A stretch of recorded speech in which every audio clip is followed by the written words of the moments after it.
In a world overflowing with noise and motion, there still exist places where nature feels untouched, time stands still, and the land itself seems to breathe with ancient memory. These unreal places, hidden deep in misty mountains, carved into sacred cliffs, or wrapped in endless forest, are not just beautiful, but alive with story and spirit. This journey takes you into the heart of such landscapes, where each mountain holds a myth, every path leads into silence, and the earth reveals its most secret, breathtaking faces. But before we continue, subscribe to the channel and like the video. Perched in the northeastern part of Hebei province, Mount Baxian, also known as the Eight Immortals Mountain, rises not merely as a geological feature, but as a place shrouded in spiritual gravity and centuries of accumulated legend. It is named after the Xian, the Eight Immortals of Daoist mythology, each symbolizing human transcendence of worldly limitations. Locals believe that the immortals once gathered on these very peaks, lending the mountain an almost mythic aura that seems to permeate its mist-laced cliffs, stone pines, and ancient temple grounds. From a distance, the range looks like a procession of divine figures carved out of the clouds, jagged, stoic, weathered by the passage of incalculable time. The mountain stretches across a richly varied landscape of ridges and precipices, with craggy outcroppings towering over sprawling forest floors. The flora here is distinctly northern Chinese in character. Twisted pines and gnarled junipers cling stubbornly to ledges, while thick brush blankets lower paths with green in the summer and auburn hues come autumn. The air is often heavy with the resinous scent of pine and the smoky wisps of incense that waft from temple complexes clinging to the cliffsides like timeless outposts of quiet devotion. Monks chant from within the sanctuary of weather-beaten halls, their voices echoing across the canyons like invocations lost in time. Among the most significant sites is the Baxian Temple, an expansive complex with arched gateways, red lacquered walls, and ornate roofs topped with curling green tiles. Some parts of the structure are said to date back to the Ming dynasty, though its foundations stretch even further into the past. Stone stairways wind precariously up the ridgelines, and visitors are rewarded not only with striking panoramic views but with the hushed atmosphere of centuries of ritual. Pilgrims have trodden these paths for generations, believing that each footstep on this hallowed mountain purifies the soul and brings them closer to spiritual clarity. One can stand atop cliffs like Immortal Crossing Ridge or Heavenly Mirror Platform and feel the immensity of China's vast northern plains rolling endlessly outward. Here, wind and silence speak louder than any human presence. The terrain changes with altitude. Thick groves give way to cold stone and alpine grass, and then to bare crags at the very summits. In winter, snow drapes over the mountain like a shroud of stillness, and in summer, mist curls through the pines in soft spirals, evoking the timeless Daoist pursuit of harmony between the natural and the divine. Cultural tales are sewn into the landscape itself. Small stone carvings of the Eight Immortals can be found hidden among the rocks and forest, worn smooth by centuries of wind and prayerful touch. Locals say if one listens closely while walking alone through the mountain's sacred hollows, one can hear faint strains of music or the whispering voices of immortals sharing secrets with the mountain wind. Yet Mount Baxian is not merely a monument to spirituality. It is also a sanctuary for biodiversity. The cooler northern climate fosters a different array of plant and animal life compared to the subtropical south. Hawks and falcons can be seen circling overhead, and at dawn, the undergrowth rustles with foxes, wild hares, and the rare pheasant. While not an officially protected national reserve, the area's spiritual heritage has incidentally protected much of its ecosystem from large-scale development, preserving the wilderness in a state of quiet resilience. Climbing Mount Baxian is not only a test of physical endurance but also a contemplative journey. It invites reflection and solitude, and in doing so, echoes the very philosophies for which it has been revered for centuries. Unlike more commercialized sacred mountains in China, Baxian retains a certain rawness. There are fewer paved paths, fewer vendors, and fewer tourists, which allows it to maintain the purity of silence and isolation that sacred sites deserve. In the age of modernization, Mount Baxian still stands not as a relic, but as a living guardian of philosophy, myth, and the ancient dialogue between man and nature. It is not simply a destination, it is a threshold, a place where sky and stone, legend and earth, intersect in stillness and story. A journey here is a pilgrimage not just across altitude, but across time itself. Deep in the subtropical folds of southwestern Yunnan, where the borders of China begin to blur into the highlands of Southeast Asia, lies Mount Qinghai, a place as ancient as it is alive, as cultivated as it is wild. Unlike jagged snow peaks or wind-lashed alpine ridges, Qinghai Mountain does not astonish with sheer elevation or forbidding terrain.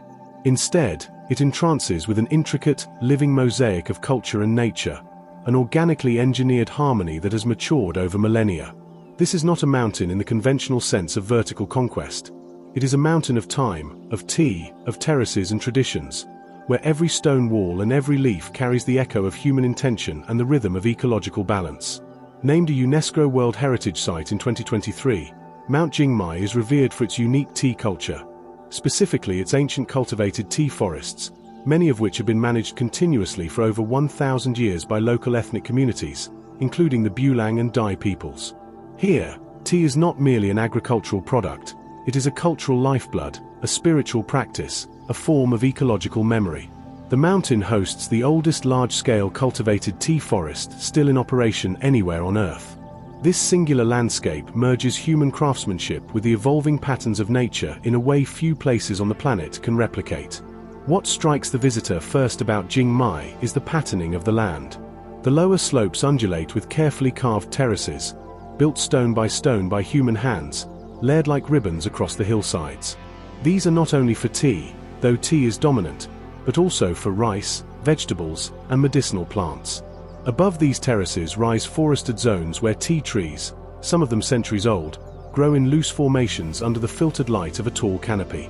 These are not neatly pruned plantation shrubs but towering, gnarled beings, living relics of an ancient partnership between man and mountain.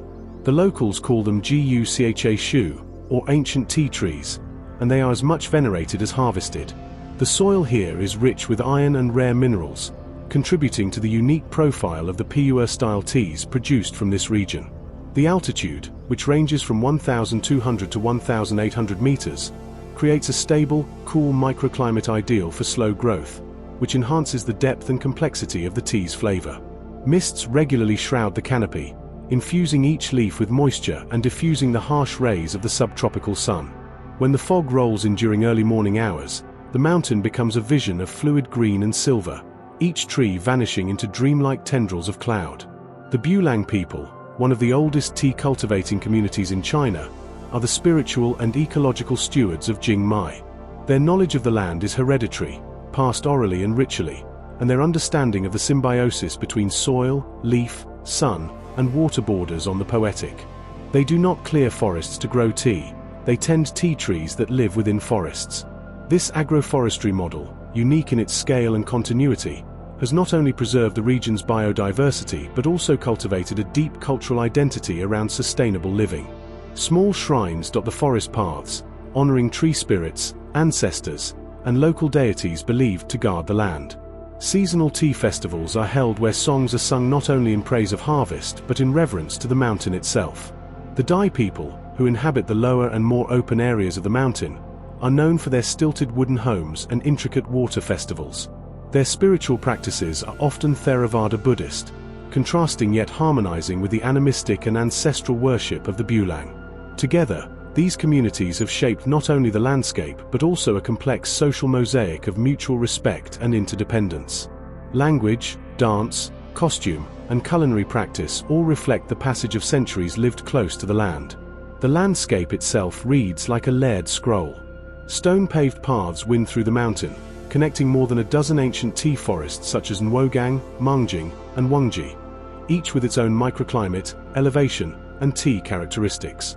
These paths are not modern creations, they follow ancient trails once used for tea horse trade caravans, part of the old tea horse road that linked Yunnan with Tibet and beyond. Mules and humans once carried baskets of dried tea bricks from Qinghai toward the Himalayas, while salt, wool, and medicine came down in return. The bones of that trade route still echo underfoot. And Qinghai is not just about tea, it is a living biodiversity reserve, though not in name. The forests are home to an array of birds, insects, mammals, and amphibians. Colorful sunbirds flash between tea trees. Clouded leopards have been sighted in higher elevations. Orchids cling to old-growth trunks, while medicinal mushrooms sprout in the damp understory. In some parts of the forest, the tea trees host entire ecosystems. Birds nest in their limbs, vines entwine their roots, fungi web their bark. Unlike monocultural plantations, this is a system that invites life rather than excludes it. Even in its built form, Qinghai reflects ecological wisdom. Villages are constructed in earthquake-resistant, climate-adaptive architectures, using bamboo, rammed earth, and local timber. Roofs are slanted to channel rainwater, and homes are raised on stilts to avoid dampness and pests. The colors of the village, earthy reds, greens, and browns, mirror the tones of the mountain, rendering the settlements nearly invisible from a distance. In some corners, Buddhist stupas rise like pale beacons above the canopy, catching the sun during the dry season and offering spiritual orientation to both the faithful and the wandering. Modern pressures, of course, have not spared Qinghai entirely. The rise of commercial tea demand has at times threatened to tip the delicate ecological balance, with some villagers tempted to convert old-growth forests into high-yield plantations. But UNESCO's designation has brought not only protection but a renewed sense of pride. Rather than commodifying the landscape, the local governments and communities are increasingly investing in cultural ecotourism, with a focus on education, conservation, and tradition. Visitors are invited to learn, not to consume blindly. Tea tastings here come with stories. Forest walks come with lessons on symbiosis. And each journey is conducted slowly, respectfully, in rhythm with the mountain's own breath. In spring, the air fills with the scent of tea blossoms, delicate, white-petaled flowers with golden centers that appear just briefly, like stars flickering on the surface of green waves. The leaves are plucked by hand, as they always have been, one bud and two leaves at a time, each gesture informed by both technique and reverence. In autumn, the mountain shifts, reds and golds begin to touch the terraces, and the older tea trees cast long shadows in the slanting light, reminders of the centuries they've endured. Mount Qinghai is not merely a place, it is an idea, a system, a civilization embedded in terrain. It is proof that human beings can live in sustained harmony with a complex environment without conquering it. In an era when ecological anxiety and cultural amnesia run deep, Qinghai offers a template for coexistence, resilience, and quiet abundance. To walk its trails is to walk through stories written in bark, in stone, in song. And above all else, Qinghai is a place that continues to grow, not just in tea, but in meaning. Far away from the densely forested ranges of southern China or the mist-draped peaks of the east, Mount Shuazi, or Jiangxi, rises with quiet dignity out of the boundless grassland sea of Inner Mongolia. Located in the western portion of the Yinshan mountain system, it is a land of exposed stone ridgelines, open steppe, and windswept silence. In contrast to the lush and subtropical peaks of southern China, Jiangxi embodies a different kind of majesty, one born from austere beauty, geological rawness, and a cultural landscape that stretches back into the deep past of nomadic civilization. The mountain is not exceptionally tall by alpine standards, but it holds a powerful presence. Rising above the rolling expanse of grasslands, its ridges extend like the spines of an ancient creature frozen in time, their silhouettes jagged against an endless blue sky. The terrain is both rugged and spacious, open valleys cut by dry riverbeds, plateaus dotted with hardy shrubs, and boulder fields shaped by wind and ice. At certain angles, Jiangxi appears to be a sculpted fossil of the Earth's memory, with layer upon layer of exposed metamorphic rock, streaked with iron and mineral deposits, glowing amber under the sun. What makes Jiangxi truly unique is its position at the meeting point between two immense biomes, the Eurasian steppe and the northern fringes of China's mountain systems. This transitional zone gives the mountain an ecosystem that is both fragile and fiercely adapted to extremes. The summers are short but warm, filled with waving green grasses, alpine wildflowers, and skies so clear they seem endless. Winters, on the other hand, are long, harsh, and unforgiving. Temperatures plunge, winds whip across the ridges, and snow dusts the peaks in icy white. Life here survives not through abundance but through resilience. The flora of Jiangxi reflects this hardy character. Grasses dominate the lower slopes, stipa, lamus, and festuca, all essential to the survival of grazing animals like Mongolian gazelles, wild sheep, and domesticated herds of yak and horse. Scattered among the grasses are low-growing herbs like artemisia, allium, and astragalus, many of which have long been used in traditional medicine by the nomadic peoples of the region. In the rocky upper reaches, small bushes like caragana and sibirica cling to cracks and ledges, their roots threading through mineral-rich soil, stabilizing the fragile ecosystem against erosion and drought. The fauna of the area is no less adapted. Steppe eagles and cinereous vultures circle on warm thermals, surveying the grasslands below for movement. At dusk, red foxes, Pallas's cats, and the elusive Corsac foxes emerge from their burrows. Wild hares dart between tufts of grass, and overhead, skylarks and wheatears sing into the wind. If one is lucky, or very still, they might witness a small group of ugly sheep, their massive horns curling like ancient scripts, picking their way up the steeper inclines in search of salt licks and shelter. But Jiangxi is more than just a cradle of biodiversity. It is also a land of ancient memory, both human and geologic. Archaeological evidence shows that this region has been inhabited for thousands of years, serving as a cultural corridor between the nomadic peoples of the Eurasian plains and the settled agricultural civilizations of the south. Scattered throughout the area are rock paintings and petroglyphs, many carved into sheltered cliffs and boulders high up on the mountain's face. These figures, stylized animals, hunting scenes, mysterious symbols, testify to an ancient relationship between people and the land, predating written language.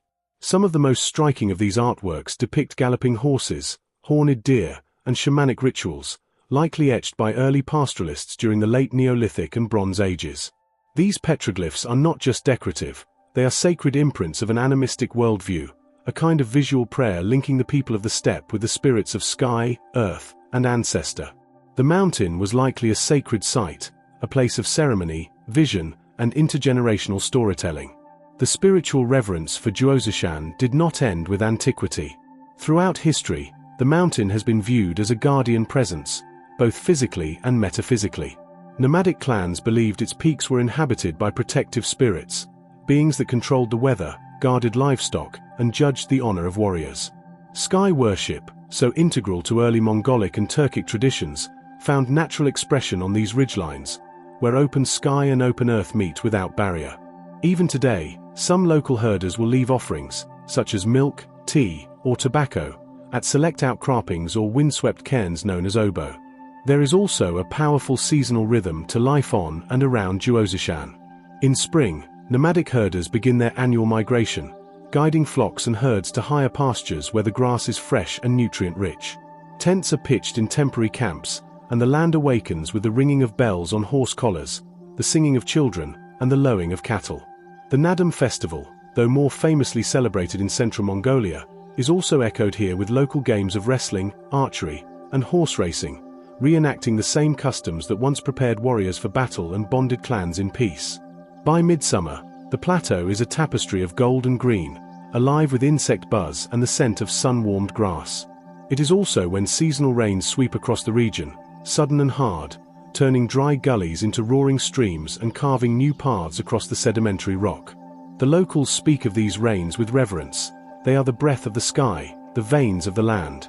In autumn, as temperatures drop and grass is yellow, herds are led back down to sheltered valleys, and the mountain begins to slip into a long, meditative sleep. Snow arrives early on the peaks, sometimes as early as October, and the landscape transforms into a monochrome expanse of whites and greys, where the only color is the vivid orange of lichen clinging to ancient stone. Mount Jiangxi, in its current state, remains relatively untouched by mass tourism or development. It is not one of China's famed 5 Great Mountains, nor is it a frequent entry on glossy travel brochures. But for those who seek landscapes of solitude, meaning, and elemental beauty, it is a place of deep resonance. The few roads that wind into its foothills are narrow and unpaved, and local guides, often herders themselves, can lead visitors through trails that snake up through grass and stone to windswept promontories where the sky meets the earth in one unbroken breath. For conservationists and ecologists, Jiangxi is a valuable site of study, a microcosm of high-altitude steppe ecology, and a model for understanding how human culture and natural systems can co-evolve. The pastoralist lifestyle, still active here, offers insights into sustainable land use, especially in fragile biomes where industrial agriculture would be disastrous. The stone carvings, meanwhile, whisper of spiritual values long forgotten in urban settings, values that honor land, lineage, and the unseen forces that govern the world. In an era when climate change and desertification are threatening the steppes of Asia, places like Jiangxi become both sanctuary and bellwether. They are repositories of tradition, knowledge, and quiet majesty. To walk its slopes is to walk in the shadow of eagles and in the footsteps of warriors, herders, and shamans. It is to be reminded that grandeur need not roar, it can whisper through grass, echo through stone, and drift on the cold wind of a highland dusk. In the verdant heart of Jiangxi, where limestone towers rise like petrified waves from a sea of emerald jungle, lies Mount Damao, also known as Greater Mao Mountain, a name that barely hints at the geographic and ecological splendor held within. Part of the legendary karst region of southern China, Mount Damao is a living sculpture, a rugged and surreal wonderland shaped by time, water, and the restless breath of the earth. Unlike the jagged, wind-blasted summits of northern China or the misty granite ridges of the east, Damao's drama is born not in height but in verticality, hollowness, and intricacy.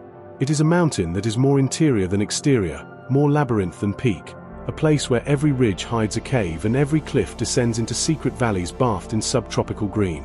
From a distance, the Damao Massif appears as an irregular procession of karst towers, their surfaces cracked and furrowed like fossilized thunderclouds.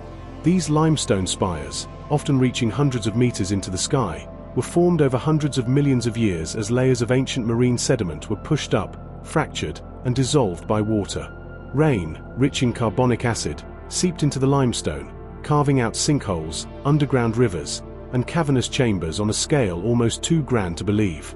What remains today is a three-dimensional tapestry of jungle-draped pinnacles, sunken forested basins, and shadowed cave networks so extensive that parts remain uncharted. The ecology here is astonishing. Mount Damao lies within the subtropical monsoon climate zone, which brings generous rainfall and year-round warmth, ideal conditions for the explosion of biodiversity that carpets its slopes. Thick bamboo forests sway in the humid breeze, punctuated by stands of ferns, camellias, fig trees, and wild banana plants. The forest floor is often damp and spongy, covered with moss and littered with fallen orchids and vivid red seed pods. In the deeper ravines and cloud-hung ridges, rare flora such as cycads, asplenium ferns, and native orchids thrive. Botanists continue to discover new species here with remarkable frequency, underscoring the biological richness of this underexplored mountain. And it is not only the plants that amaze. The animal life of Mount Damao reflects the kind of biogeographical isolation that karst systems are known for. It is a sanctuary for endemic and endangered species, many of which exist nowhere else on Earth. Deep in the forested folds, one might hear the eerie call of the black-crested gibbon, or catch a glimpse of the elusive clouded leopard, slinking between shadows. Brightly colored pit vipers, crested serpent eagles, giant flying squirrels, and pangolins all share this steep, folded domain. Caverns often harbor bats in the tens of thousands, their presence critical to maintaining insect balance and seed dispersal in the ecosystem. One of the most extraordinary features of Mount Damao is its vast network of caves, many of which are underground worlds unto themselves. These are not mere hollows in the rock, but colossal interiors filled with stalactites, stalagmites, mineral curtains, and subterranean lakes. Some of the largest chambers could easily contain entire cathedrals, their ceilings adorned with crystalline formations grown drop by drop over eons. Explorers have documented hundreds of caves across the mountain's footprint. Luomai Cave, White Dragon Hollow, and Qingshui Cavern are among the most famous, but countless others remain hidden, waiting to be discovered or, perhaps, protected from discovery altogether. These caves are also archaeological gold mines. Inside their depths, researchers have found evidence of prehistoric human occupation, including Neolithic tools, pottery shards, and bones of extinct megafauna. The karst environment preserved these relics in remarkable condition, offering a window into the ancient lifeways of southern China's earliest inhabitants. Local legends speak of the caves as homes to spirits and dragons, echoes of an older animistic belief system that reveres the cave not as an empty space, but as a sacred womb of the earth. Above ground, the cultural fabric surrounding Mount Damao is equally rich. The area is home to various ethnic minority groups, including the Zhuang, Yao, and Dong peoples, each with distinct architectural styles, musical traditions, and animist Buddhist belief systems. Small villages dot the fringes of the mountain, their wooden stilt houses perched on slopes and their fields etched like green calligraphy into the terraced hillsides. In the warmer months, the air is filled with the sound of flutes, gongs, and antiphonal singing, as festivals like the Torch Festival, Panwang Festival, and Zhuangsong Fair unfold. These are not performances for tourists, but living traditions practiced with generational sincerity. For the locals, Mount Darmao is not just a backdrop, it is an ancestor, a god, a keeper of secrets. There are countless oral tales about the mountain being alive, about travelers entering caves and never returning, or hearing drums beat from deep underground on moonless nights. Shamans, often elderly women, are still consulted to make offerings or divine the mood of the mountain before major undertakings like logging, trail cutting, or even village expansion. These traditions reflect a deep and abiding respect for the land as a sentient force. Despite its enchantment, Mount Darmao has not been entirely spared from the pressures of the modern world. Limestone quarrying in nearby regions has already marred several karst formations, and rapid infrastructure development threatens to encroach on the delicate ecology of the area. However, conservation efforts are beginning to take root. Local governments, in collaboration with environmental NGOs and cultural heritage organizations, are working to declare more of the mountain a protected ecological reserve, ensuring that its rare species and ancient cave systems remain intact for generations to come. What makes Mount Darmao truly surreal is not just its topography, but its combination of raw geological power, ecological abundance, and deep-rooted cultural intimacy. It is a place that rewards patience and sensitivity, where every turn in the trail, every bend in the rock, reveals another stratum of wonder. Whether you find yourself standing at the mouth of a cave older than civilization, walking through a butterfly-drenched forest, or sitting quietly beside a sacred spring with offerings placed at its edge, you're struck again and again by the feeling that this mountain is not merely seen, but felt. It is one of the few places on Earth where gravity feels like guidance, not burden, where the vertical world of cliff and canopy, of stone and water, of hidden life and forgotten myths, enfolds you completely. Mount Darmao does not merely exist, it breathes. And if you listen long enough, in the hush between cicada cries and bird calls, you might just hear it whisper the secrets of time. Tucked away in the subtropical heartland of Fujian province, where mist curls eternally through valleys and the scent of earth lingers thick in the air, rises the quiet and hauntingly beautiful Mount Hengling, known locally as Henglingshan. This is not a place that commands immediate or with snow-capped peaks or sweeping ridgelines. Instead, it captivates with its intimacy, its mystery, and its deeply immersive ecosystem. Known for its red soil, rare and endemic plant species, and its perpetual shroud of fog, Henglingshan is a mountain where every step forward feels like a step backward into geological prehistory and botanical wonder. Unlike the grand, sprawling ranges of central China, Henglingshan is relatively compact in size and not particularly high in elevation. But this lower elevation is deceptive. Because of its humid climate, unique geological substrate, and deep isolation from urban centers, Henglingshan fosters a hyper-specific biosphere that feels like an island unto itself. Its ecosystems are self-contained, ancient, and vulnerable, yet extraordinarily rich in both flora and fauna. Its slopes are not so much climbed as they are absorbed into, like sinking into a living forest that refuses to show its whole face at once. From the moment one enters its forested flanks, visibility narrows. The omnipresent fog, thick and cold even in summer, creeps through the undergrowth and wraps itself around every branch, every fern, every moss-covered boulder. It's not the kind of mist that occasionally lifts. Rather, it seems to be a part of the mountain's skin, moving with the same pulse and rhythm as the life beneath it. Paths wind unpredictably through groves of twisted, broad-leaved evergreens, tree ferns, and dense bamboo stands, often made slippery by the constant dampness. The silence is punctuated only by the sound of dripping leaves and the occasional call of a distant bird echoing eerily through the haze. One of the defining features of Mount Hengling is its unusual red soil, known scientifically as lateritic soil, which is rich in iron and aluminum. This deep rust color is immediately visible along hiking trails, landslides, and riverbanks, creating a sharp and unforgettable contrast with the lush green canopy overhead. The soil's chemical properties make it nutrient-poor, a trait that, paradoxically, has led to the evolution of incredibly specialized and resilient plant species, some of which exist nowhere else on Earth. Botanists come to Henglingshan not for common trees or recognizable wildflowers, but to seek out its floristic anomalies, many of which are still being studied and classified. Among the most notable plants are the rare cycads, wild magnolias, and species of rhododendrons that bloom in surreal hues, some nearly black, others a ghostly white, and still others displaying variegated petals that change color depending on light exposure. Parasitic plants, air orchids, and carnivorous pitcher species also dot the terrain, each adapted to steal or trap whatever nutrients they can in this demanding soil environment. This is evolution in overdrive, a laboratory of survival forged in isolation and filtered sunlight. Fungal life is equally diverse. On a typical walk through the undergrowth, one might spot bioluminescent mushrooms glowing faintly from rotting logs, or jelly fungi that shimmer like amber against the bark of dying trees. Many of these fungi play a crucial role in the mountain's mycorrhizal networks, sustaining mutualistic relationships with plant roots and forming what ecologists often call the wood wide web. The entire forest seems to hum with invisible communication, an ancient ecosystem in quiet, constant conversation.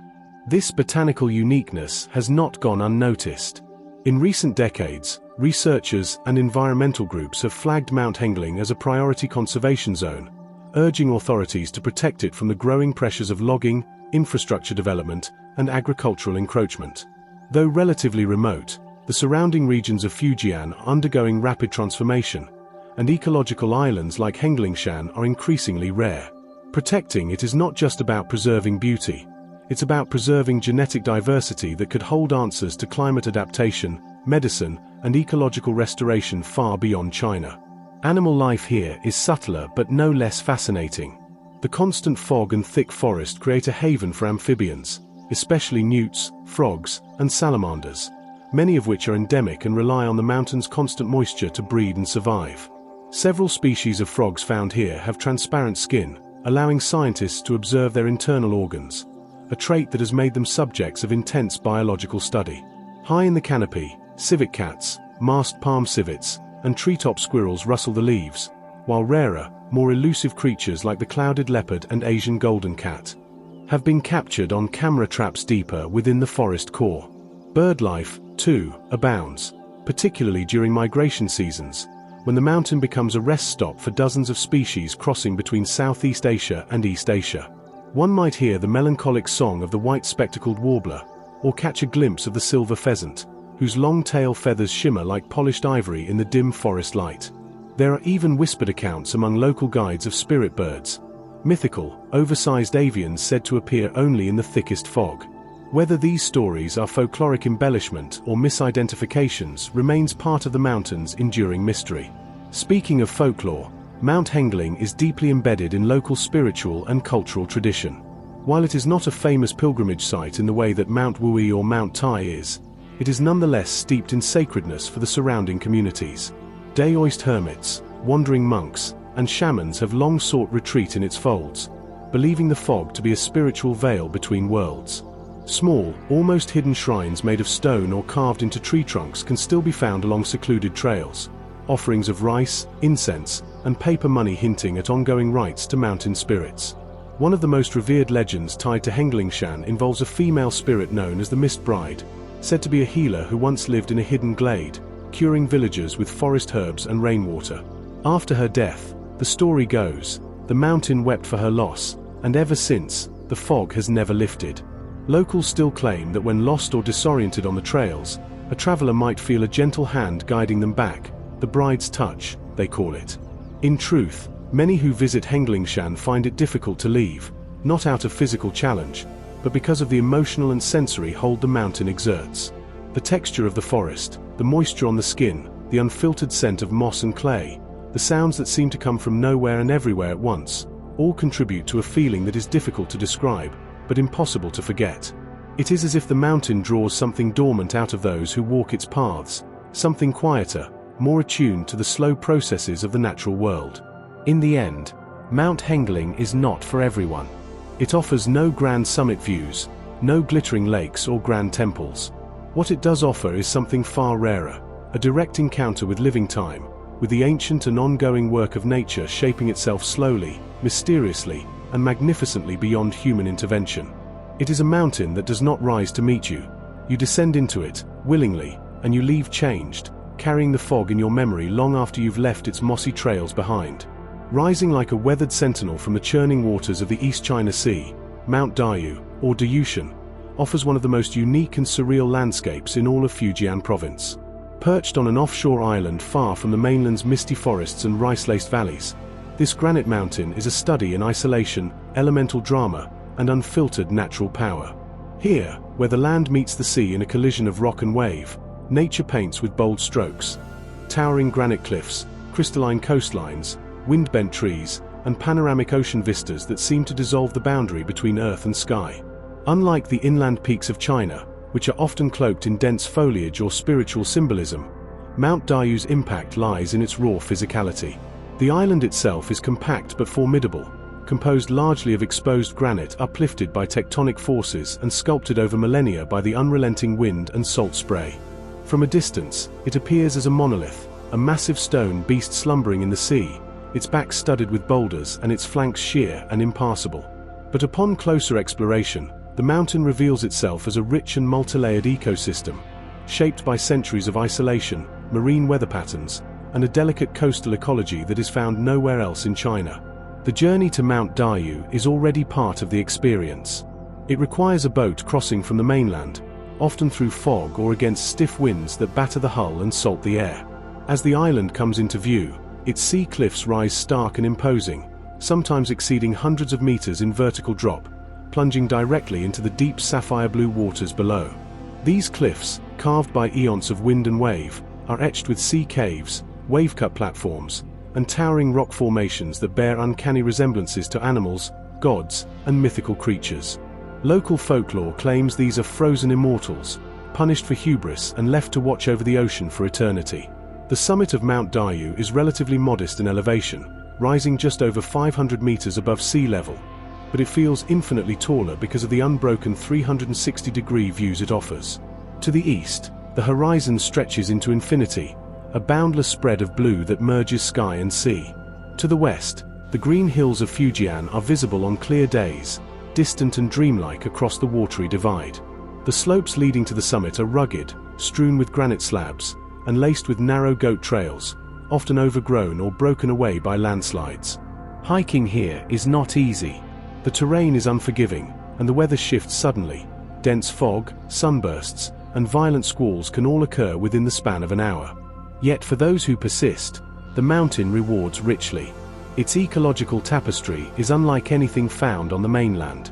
The salty winds and limited soil depth have created a kind of natural bonsai world, where dwarf pine trees, twisted camphor, and salt-resistant shrubs grow in contorted beauty, clinging desperately to cracks in the rock.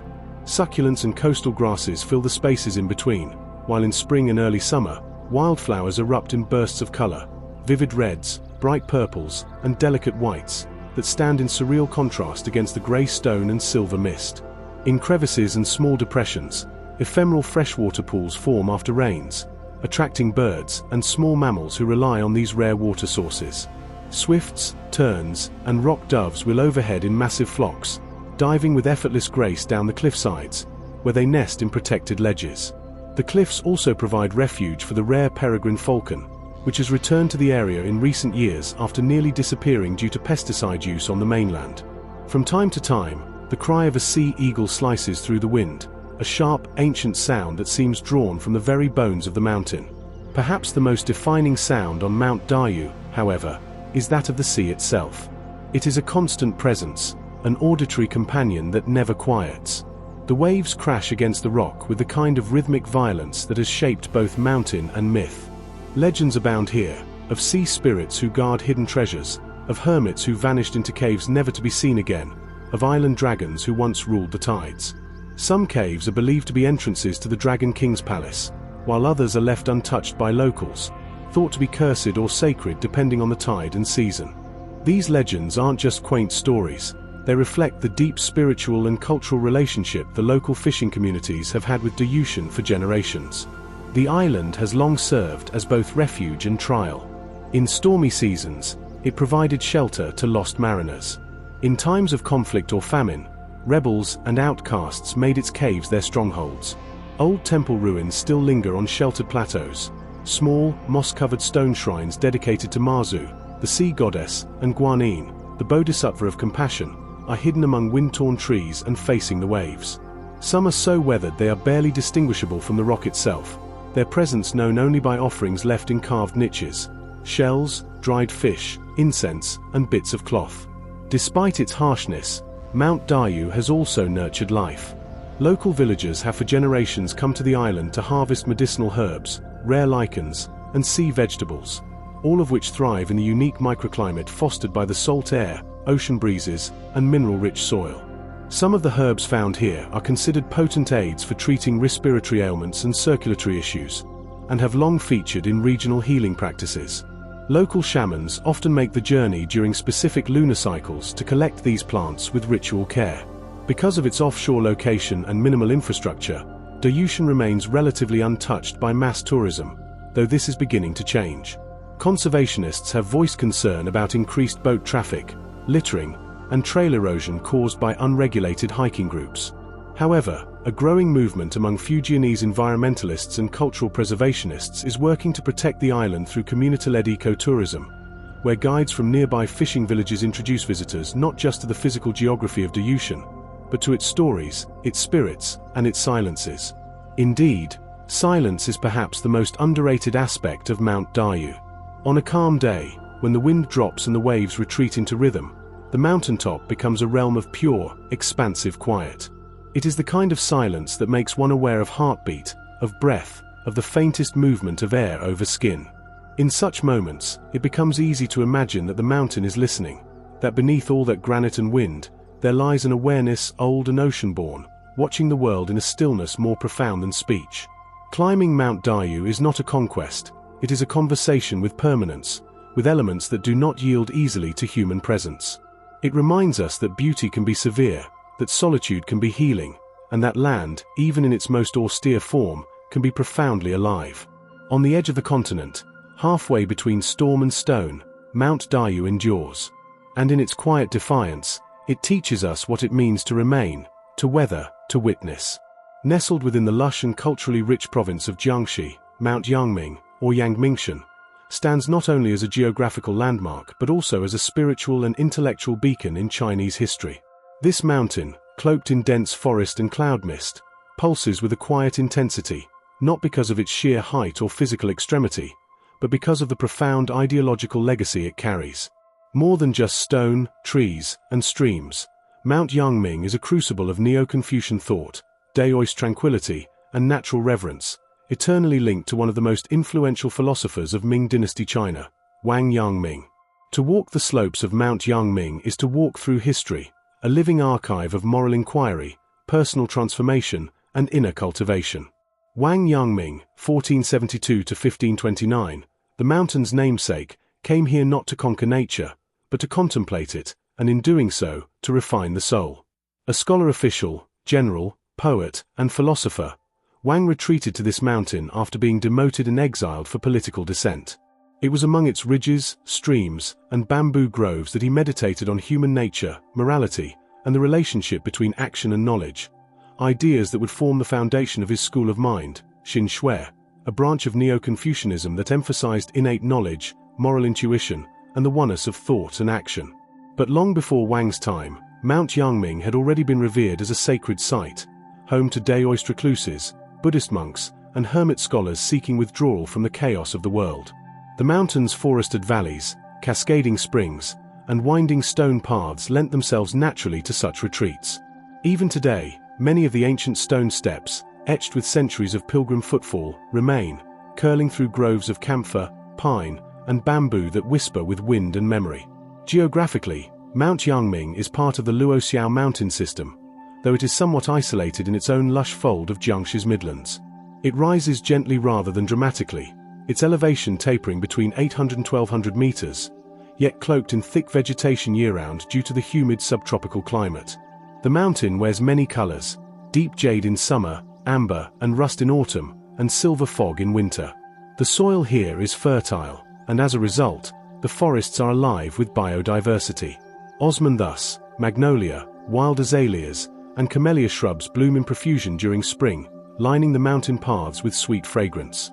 Mosses and lichens blanket rocks and tree trunks, lending an ancient, almost otherworldly feel to even the most mundane corner of the trail.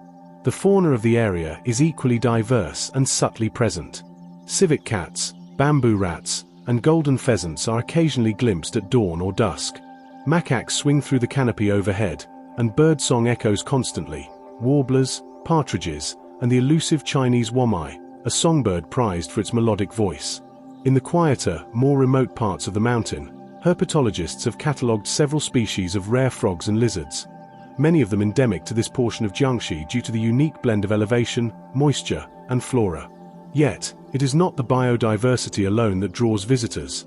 It is the philosophical atmosphere, the palpable sense of introspection that seems to hang like dew in the air. At the heart of this is the Yangming Academy, a modest but profound institution nestled on one of the mountain's lower slopes. Founded to commemorate Wang Yangming's teachings and preserve his intellectual heritage, the academy is a blend of traditional Ming-style architecture and educational sanctuary. Stone courtyards, carved wooden plaques, incense-filled halls, and libraries filled with hand-copied scrolls form its physical structure. But its true foundation lies in the philosophical dialogue it continues to foster. In these halls, visitors, students, monks, philosophers, and everyday wanderers still gather to discuss ethics, self-cultivation, and the role of knowledge in action. Wang Yangming's central idea, that the mind is principle, Xinji Li, still echoes through these discussions. He taught that truth is not found in external study alone, but arises from reflection within the heart, and that to know and not to act is not to know. This union of thought and deed, of intellect and virtue, remains revolutionary, especially in a modern world so often fractured between what we understand and how we behave. The surrounding temples and shrines deepen the mountain's spiritual gravity. The Qingliang Temple, for instance, is a Buddhist retreat nestled among terraced cliffs, reached only by an arduous stone staircase shaded by ancient pines. Monks live here in quiet retreat, growing their own food, practicing calligraphy, chanting sutras, and offering incense to statues blackened by age and smoke. The Temple of Immortal Clarity, farther up, is a Daoist site, smaller, older, and more deeply entwined with the mountain itself. Its walls are crumbling in places, its altars humble, yet locals insist the energy here is most pure, the air still, the silence perfect. Throughout the mountain are also solitary meditation platforms, known as Zhaoti or Jingtai, stone benches or flat rocks where hermits, scholars, and monks would sit for hours, or days, in contemplation. Some are marked with carved inscriptions, poems, aphorisms, or moral reflections, often so worn by rain and time that only the most careful eye can still decipher them. These are the fingerprints of centuries of seekers, each of whom came to Yangmingshan not for conquest, but for clarity. Even nature itself seems to honor the contemplative purpose of the mountain. The Yangming Spring, a clear, cool stream said to have provided Wang Yangming with drinking water during his exile, still flows, its waters channeled through bamboo pipes and stone basins. Pilgrims often pause to drink from it, believing its waters to have mind-cleansing properties. Local legends insist that dreams had near-prophetic clarity for those who slept nearby, a gift from the mountain to those who sought its wisdom. Modern visitors to Mount Yangming encounter a space that feels suspended between worlds, between past and present, physical and metaphysical, intellect and instinct. Though accessible by road and increasingly featured in Jiangxi's cultural tourism initiatives, the mountain still retains its aura of solemnity, its introspective hush. Travelers move slowly here, conversations grow quiet, and even digital devices seem somehow out of place. The forested paths lead not just to summits or temples, but to a stillness that invites internal ascent. As China moves ever more rapidly toward urbanization and modern development, places like Mount Yangming become cultural touchstones, reminders of a philosophical tradition that prized virtue over ambition, introspection over noise, and harmony over conquest. The mountain continues to shape those who walk its trails, just as it shaped Wang Yangming all those centuries ago. It asks its visitors to stop, to think, to feel, to engage the world not merely as observers, but as moral participants in a living universe. And perhaps that is the highest teaching Mount Yangming offers, not through words, scrolls, or sermons, but through the very fabric of its being. It teaches not what to know, but how to live. Far beyond the well-trodden paths and iconic red sandstone cliffs of central Mount Wui, hidden deep within Fujian's interior, lies a realm of almost primeval quietude known as the Mount Wui East Ridge. This portion of the famed Huaishan Range, rarely mentioned in tourism brochures and even more rarely visited, exists like a forgotten chapter of a beloved book. Here, in this untamed, forest-wrapped eastern flank, nature pulses in its most unfiltered state. The East Ridge is a world where ancient forests climb steep hillsides, mists drip from the canopy like a slow rain, and every twist of the trail whispers of life that has been thriving undisturbed for millennia. While the western side of Mount Wuyi is a UNESCO World Heritage Site famed for its dramatic Danxia landforms, cultural relics, and Taoist temples, the East Ridge tells a different story. It is not shaped by ornate carvings or sacred texts but by the silent work of evolution, ecology, and weather. This is nature's cathedral, a realm of tangled roots, moss-covered granite, slow-moving streams, and soaring biodiversity. Geologically, the East Ridge rises and falls in long, undulating waves, less vertical than the red cliffs to the west, but far more densely forested. The rocks here are primarily granite and metamorphic stone, overlain by thick, moisture-rich soils that support the explosive growth of subtropical evergreen broadleaf forests. The landscape is shaped more by erosion than tectonic uplift, with centuries of rainfall carving out deep gullies, mossy ravines, and hidden waterfalls. Unlike the sharp, photogenic cliffs of the Western Range, the East Ridge's beauty is quiet, immersive, and layered, a place where wonder must be sought, not served. Step into the East Ridge, and you are stepping into a world of shadows and greens. The forest canopy is tall and continuous, broken only by rare clearings where sunlight breaks through in golden columns. Towering trees like Castanopsis, Lithocarpus, and Michilus dominate the skyline, some more than 30 meters tall, their trunks wrapped in vines, epiphytes, and lichens of every shade and texture. Beneath them, the understory teems with tree ferns, bamboo clusters, and shrubs covered in dew, while the forest floor is a rich bed of leaf litter, rotting wood, and hidden fungi.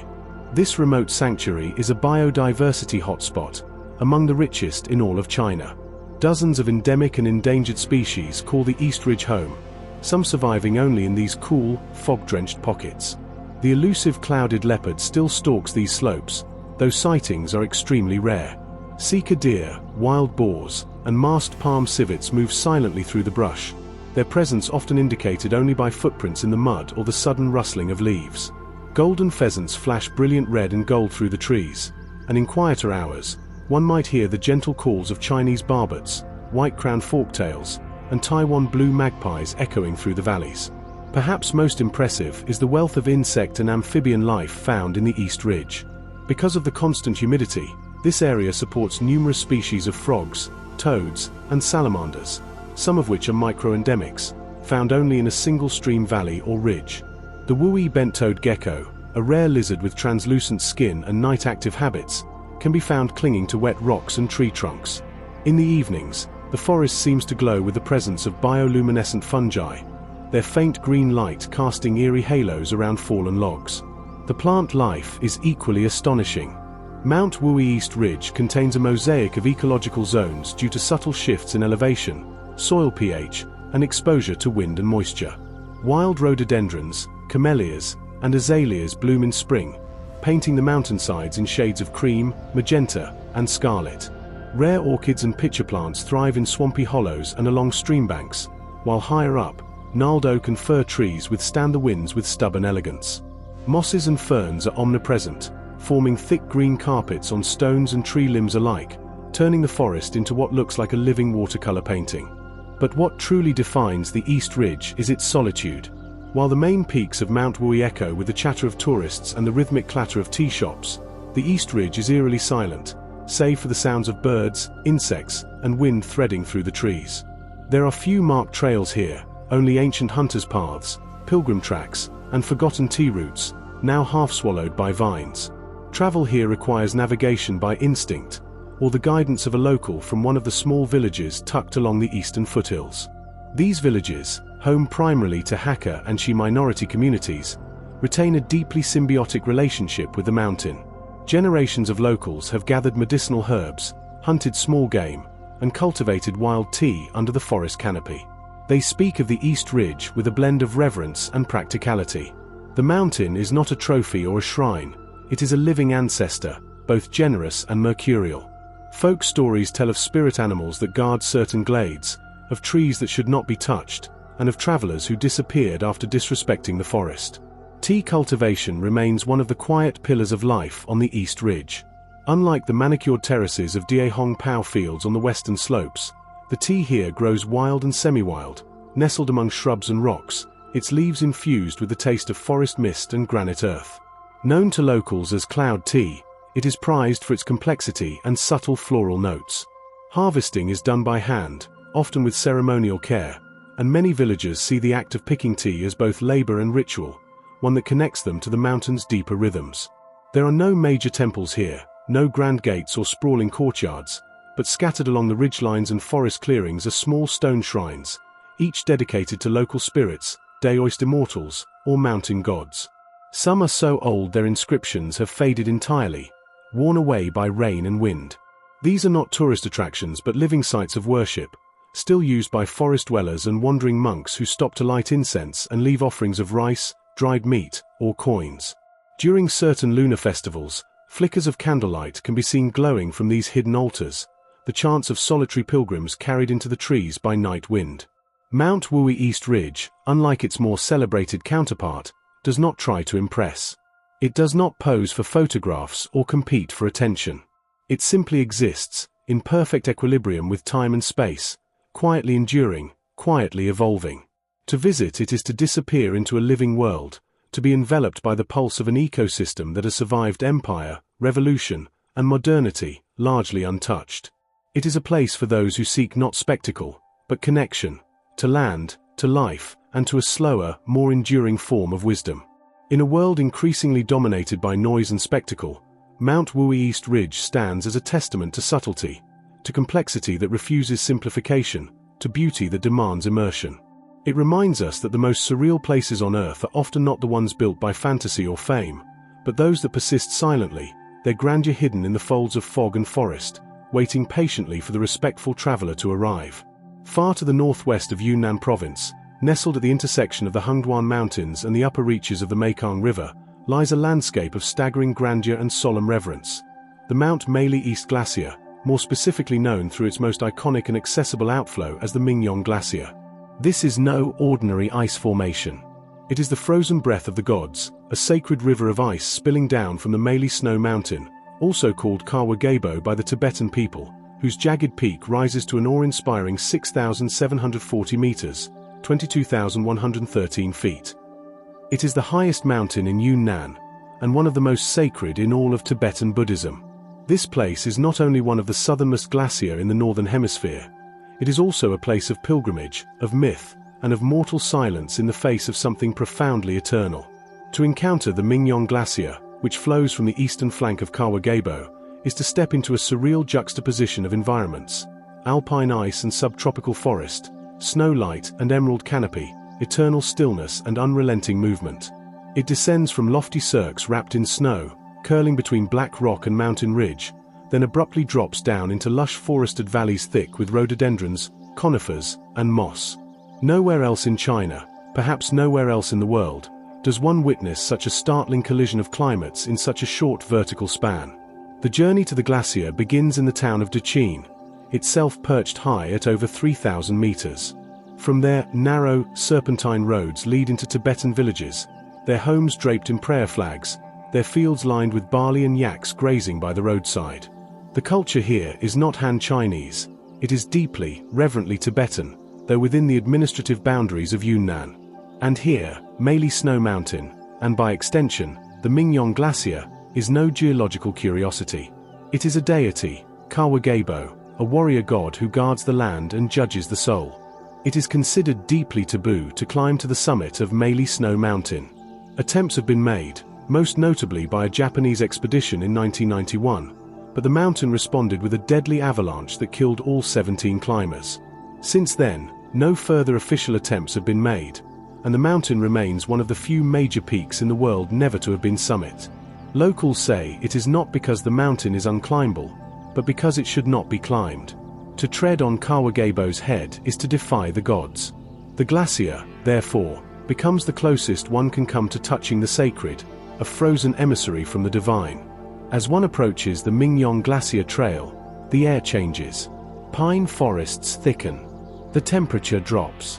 The soundscape shifts from human chatter and village life to the quiet trickle of meltwater, the low groan of ice, and the occasional rumble of distant avalanches. The glacier itself appears suddenly, a white serpent of ice emerging from the cradle of the Meili Massif, flowing downhill between stone walls, tongue outstretched, as if to drink from the river below. What makes the Mingyong Glacier so surreal, so unreal, is not merely its beauty, but its geographic improbability. Located at a latitude of roughly 28 degrees north, and descending to just 2,700 meters above sea level, it is among the lowest elevation glacier at this latitude anywhere on the planet. The glacier lies adjacent to subtropical vegetation, where bamboo thickets, rhododendrons, and broadleaf trees flourish. In springtime, you can stand at the glacier's terminus and smell both melted ice and flowering azaleas on the same breeze. The glacier's surface is a textural tapestry, ridges and spires, seracs, and cracks the size of buildings. Beneath its translucent blue ice flows glacial melt, forming underground rivers that emerge as torrents down the valley, feeding into the upper Mekong. Crevasses groan. The ice sometimes shatters with a deafening crack, releasing boulders and snow into the void below. Despite its beauty, the Mingyong Glacier is in decline. Climate change has rapidly shortened its length and thinned its depth. In recent decades, the glacier has retreated more than 250 meters, its white tongue pulling back year after year. Monks and villagers say the mountain is in pain. And so they come, to mourn, to pray, to remember. Pilgrimage routes, or kora, circle the area surrounding the glacier. These are not casual hikes but spiritual journeys, often walked in full-body prostration by Tibetan pilgrims who chant mantras with each step. Prayer flags flutter across cliff edges. Many stones, engraved with Buddhist mantras, line the paths, some carved by hands that lived and died centuries ago. Chortens, stupas, rise in strategic locations, their eyes painted to watch the ice. Locals throw tsampa, roasted barley flour, and butter offerings onto sacred rocks, praying not for wealth or health, but for balance between the mountain and man. Higher up, at designated platforms, pilgrims stand in silence, gazing not at a tourist spectacle but at the physical presence of the divine. Here, in this final interface between forest and glacier, life and ice, one feels time contract. The modern world falls away. This is the realm of the eternal. The glacier speaks, not in words, but in slow movement, in shimmering reflection, in the rhythm of thaw and freeze, presence and absence.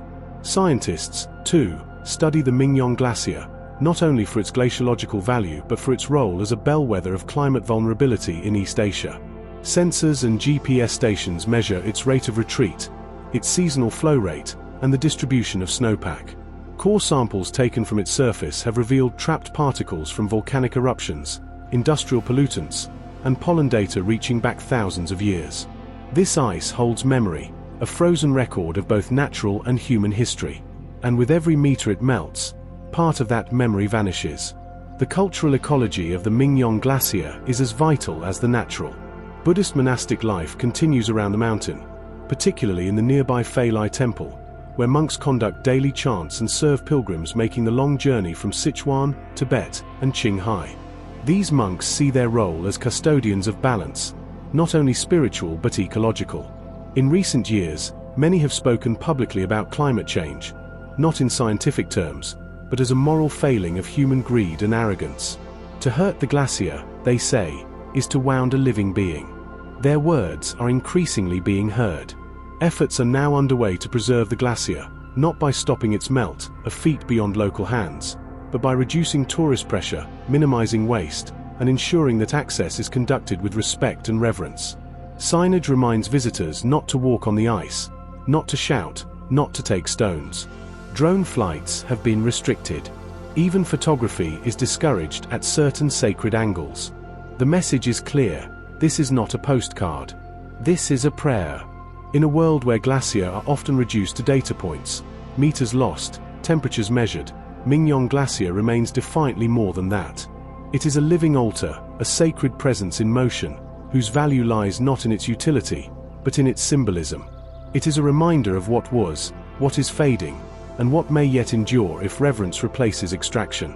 To stand at the edge of the Mount Meili East Glacier is to feel small, not insignificant, but humbled, woven into a continuity far larger than any single lifetime. The wind there carries stories from ice and forest, river and rock. And for those who listen, it tells of a mountain that breathes, that remembers, and that waits. Rising in stark isolation from the high-altitude plateau of eastern Qinghai, Mount Amnai Machen, also spelled Enyumaken, is not merely a mountain. It is a celestial throne, a spiritual entity, and for centuries, a beacon that has drawn the faithful, the daring, and the lost into its orbit. Revered as one of the 4 great sacred mountains in Tibetan Buddhism, Amnai Machen is as mythic as it is geologic, a sprawling massif whose snow-blinded ridges, ice-choked glacier, and knife-like spires stretch toward the sky with silent and unmoving intensity. For Tibetans, it is the earthly manifestation of Machen Pomra, a wrathful protector deity whose presence resides within the mountain itself. To approach its slopes is to enter sacred space, a pilgrimage not of distance but of transformation.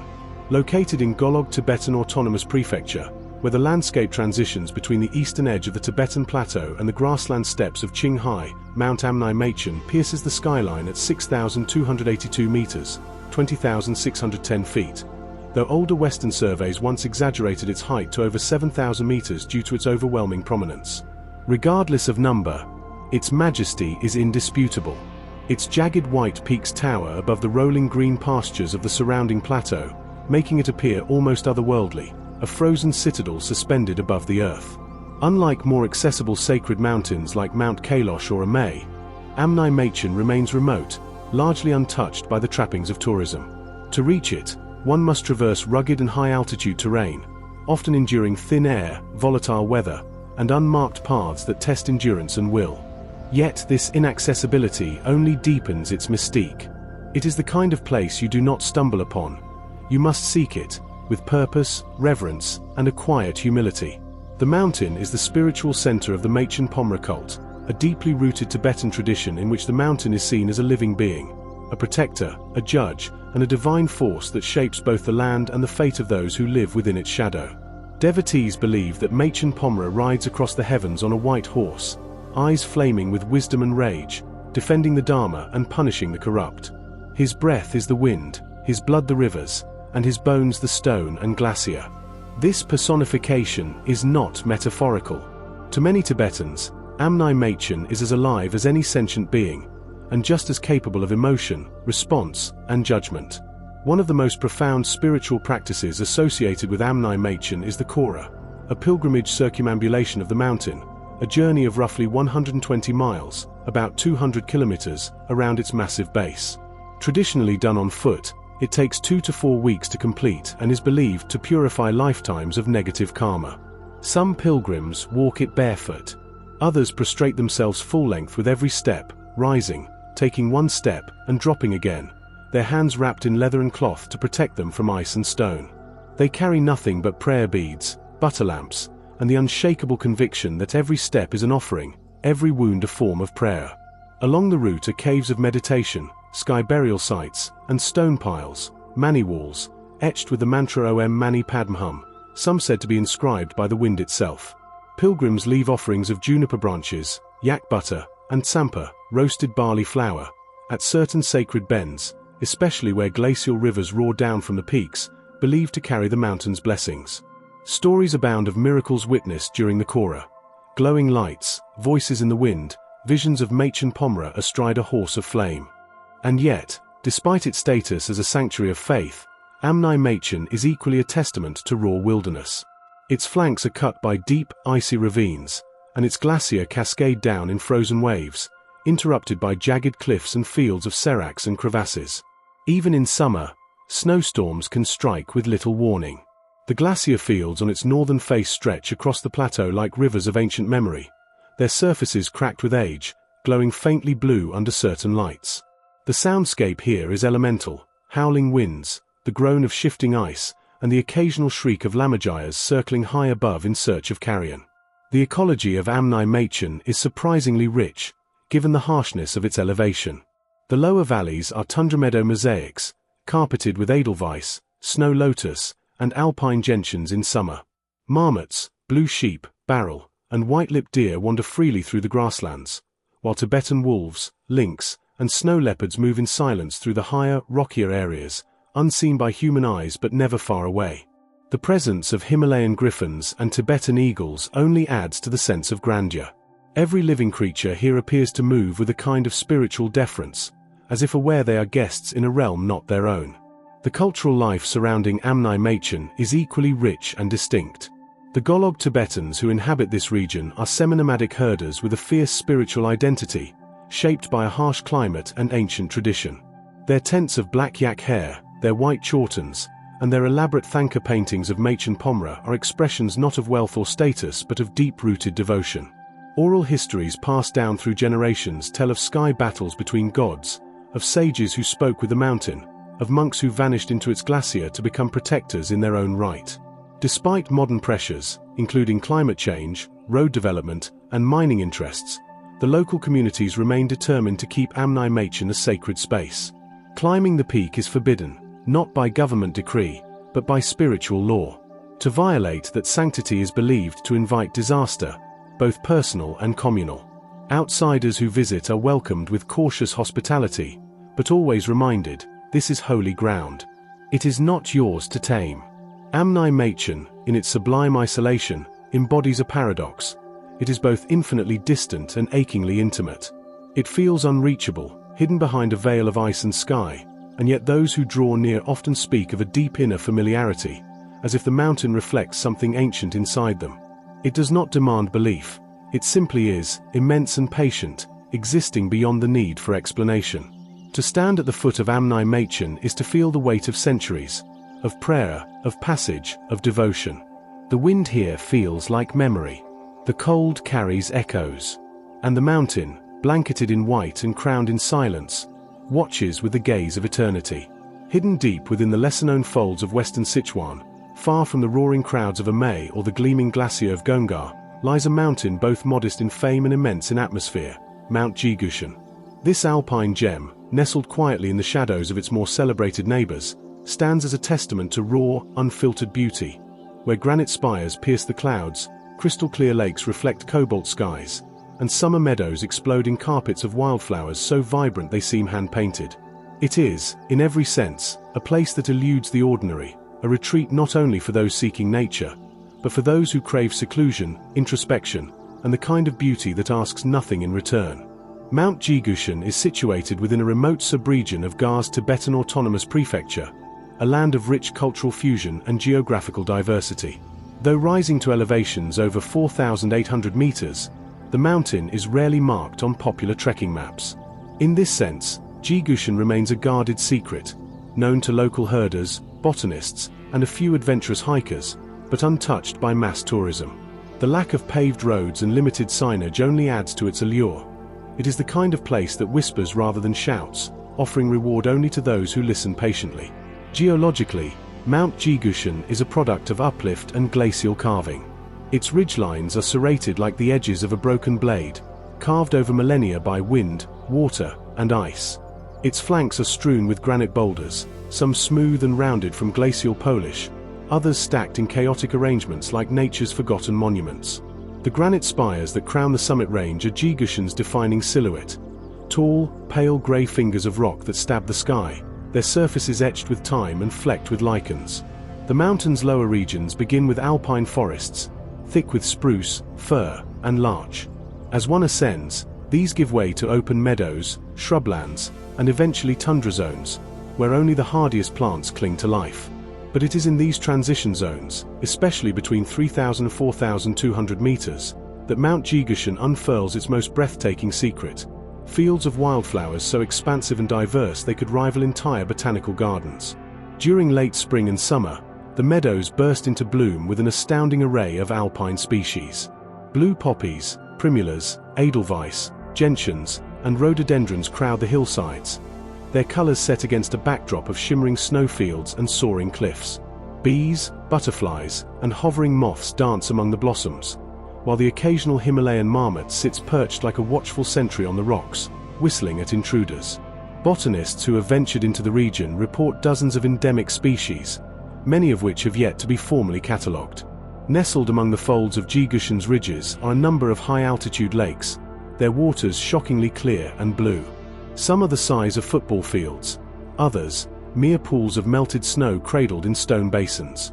These lakes, fed by glacial runoff and seasonal snowmelt, appear like mirrors to the heavens, reflecting the jagged peaks and drifting clouds above them. One of the largest and most remote, known locally as Longmu Ko, Dragon Mother Lake, is steeped in local legend. It is said to be the resting place of a guardian spirit who watches over the mountain's fragile ecosystems and punishes those who leave offerings of plastic or disturb the nesting birds nearby. The silence around these lakes is total. No boat motors. No tourist chatter. Only the wind, the occasional cry of an eagle, and the distant rumble of shifting ice. For those who camp beside these waters, the nights offer a kind of celestial performance rarely seen elsewhere. With virtually no light pollution, the sky above Jigushan becomes a vault of stars, glittering, infinite, and mirrored in the glassy surface of the lakes below. The Milky Way arches from one horizon to another, and shooting stars leave luminous trails across the blackness. For Tibetan locals, such nights are spiritually potent, believed to thin the boundary between the physical and the divine.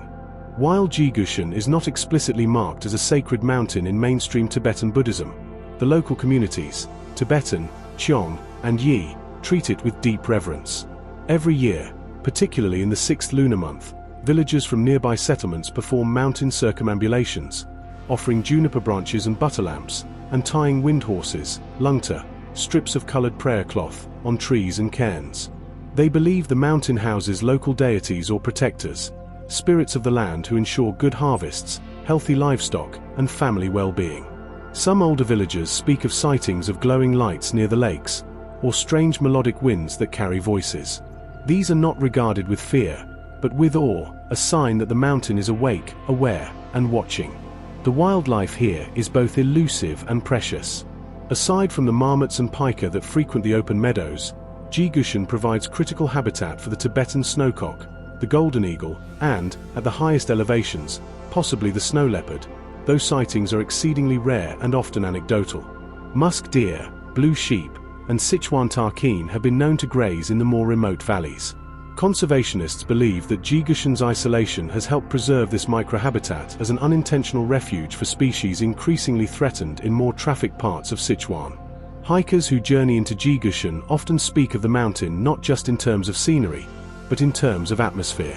It is a place of moods and textures, where mist can roll in within minutes, transforming a bright meadow into a realm of mystery. Where the wind changes tone depending on the terrain, whistling sharp on granite ridges, murmuring soft among the flowers, roaring like a storm in the narrow valleys. It is not uncommon to hike for days without seeing another person, and this solitude lends Jigushan an almost monastic serenity. One enters not as a conqueror, but as a guest.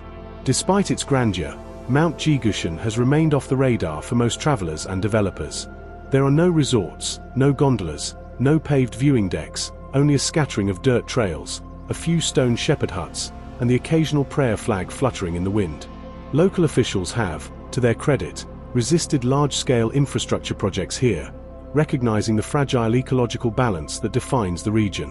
What exists now is a rare opportunity, a high alpine wilderness that still functions on its own terms, unfiltered by the commercial tourism industry. For those fortunate enough to explore Mount Jigushan, the experience is transformative not because of adrenaline or spectacle, but because of its subtle majesty. It is a place of unexpected quiet, where the heart slows, the mind clears, and one feels reconnected to the ancient rhythms of the earth. It does not scream for attention, it waits. And for the few who go, it offers a form of peace that cannot be bought, only earned. Deep within the wild and folded landscapes of northwestern Yunnan, where the land becomes a labyrinth of plunging valleys and serrated ridgelines, lies a spine of mountains little known even to Chinese travelers, the Mount Dashua Range, or Dashuashan, not to be confused with its namesake in Sichuan. This Yunnan Dashuashan, or Great Snow Mountains, rises boldly between the Nujiang, Salween, river and its flanking gorges, dominating the skyline with its sheer jungle-covered ridges, its mystery-shrouded slopes, and a profound stillness that suggests a world older and wilder than the one most people know. To approach Dashuashan is to leave the maps behind. This is not a polished destination. It is a frontier of terrain, where Himalayan foothills, Southeast Asian jungles, and ancient Tibetan highlands collide in a fevered choreography of geology and climate. There are no broad highways here, no expansive parks with formal gates. Instead, there are winding dirt tracks, hanging wooden bridges over glacial rivers, and footpaths worn over centuries by traders, pilgrims, and mountain-dwelling minorities whose lives are defined not by national borders, but by altitude, season, and ancestral rhythm. The Dashua Range in Yunnan straddles parts of Lisu, Tibetan, Nu, and by minority areas, particularly in Jiangxi Prefecture. This cultural mosaic, interwoven with biodiversity and isolation, gives the mountains a kind of mythic gravity. Here, the Jiang River surges violently through a canyon as deep as the Grand Canyon, bordered on both sides by vertical cliffs and tropical evergreen forests. Rising directly from the banks of this river are the steep slopes of Mount Dashua, a colossal wall of green and cloud, rising in places more than 3,000 meters straight up, nearly vertical in appearance. It is a landscape so dramatic, so raw in its construction, that it challenges your very understanding of scale. Geologically speaking, the Dashua Mountains are a continuation of the Hengduan Range system, created by the same tectonic forces that lifted the Himalayas. But while they're cousins to the north where snow crowns and offer austere alpine beauty, Dashua is a world of vegetation and violence. Steep jungle-covered ridges define the profile of the range, climbing so sharply that vegetation seems to grow vertically rather than across a slope.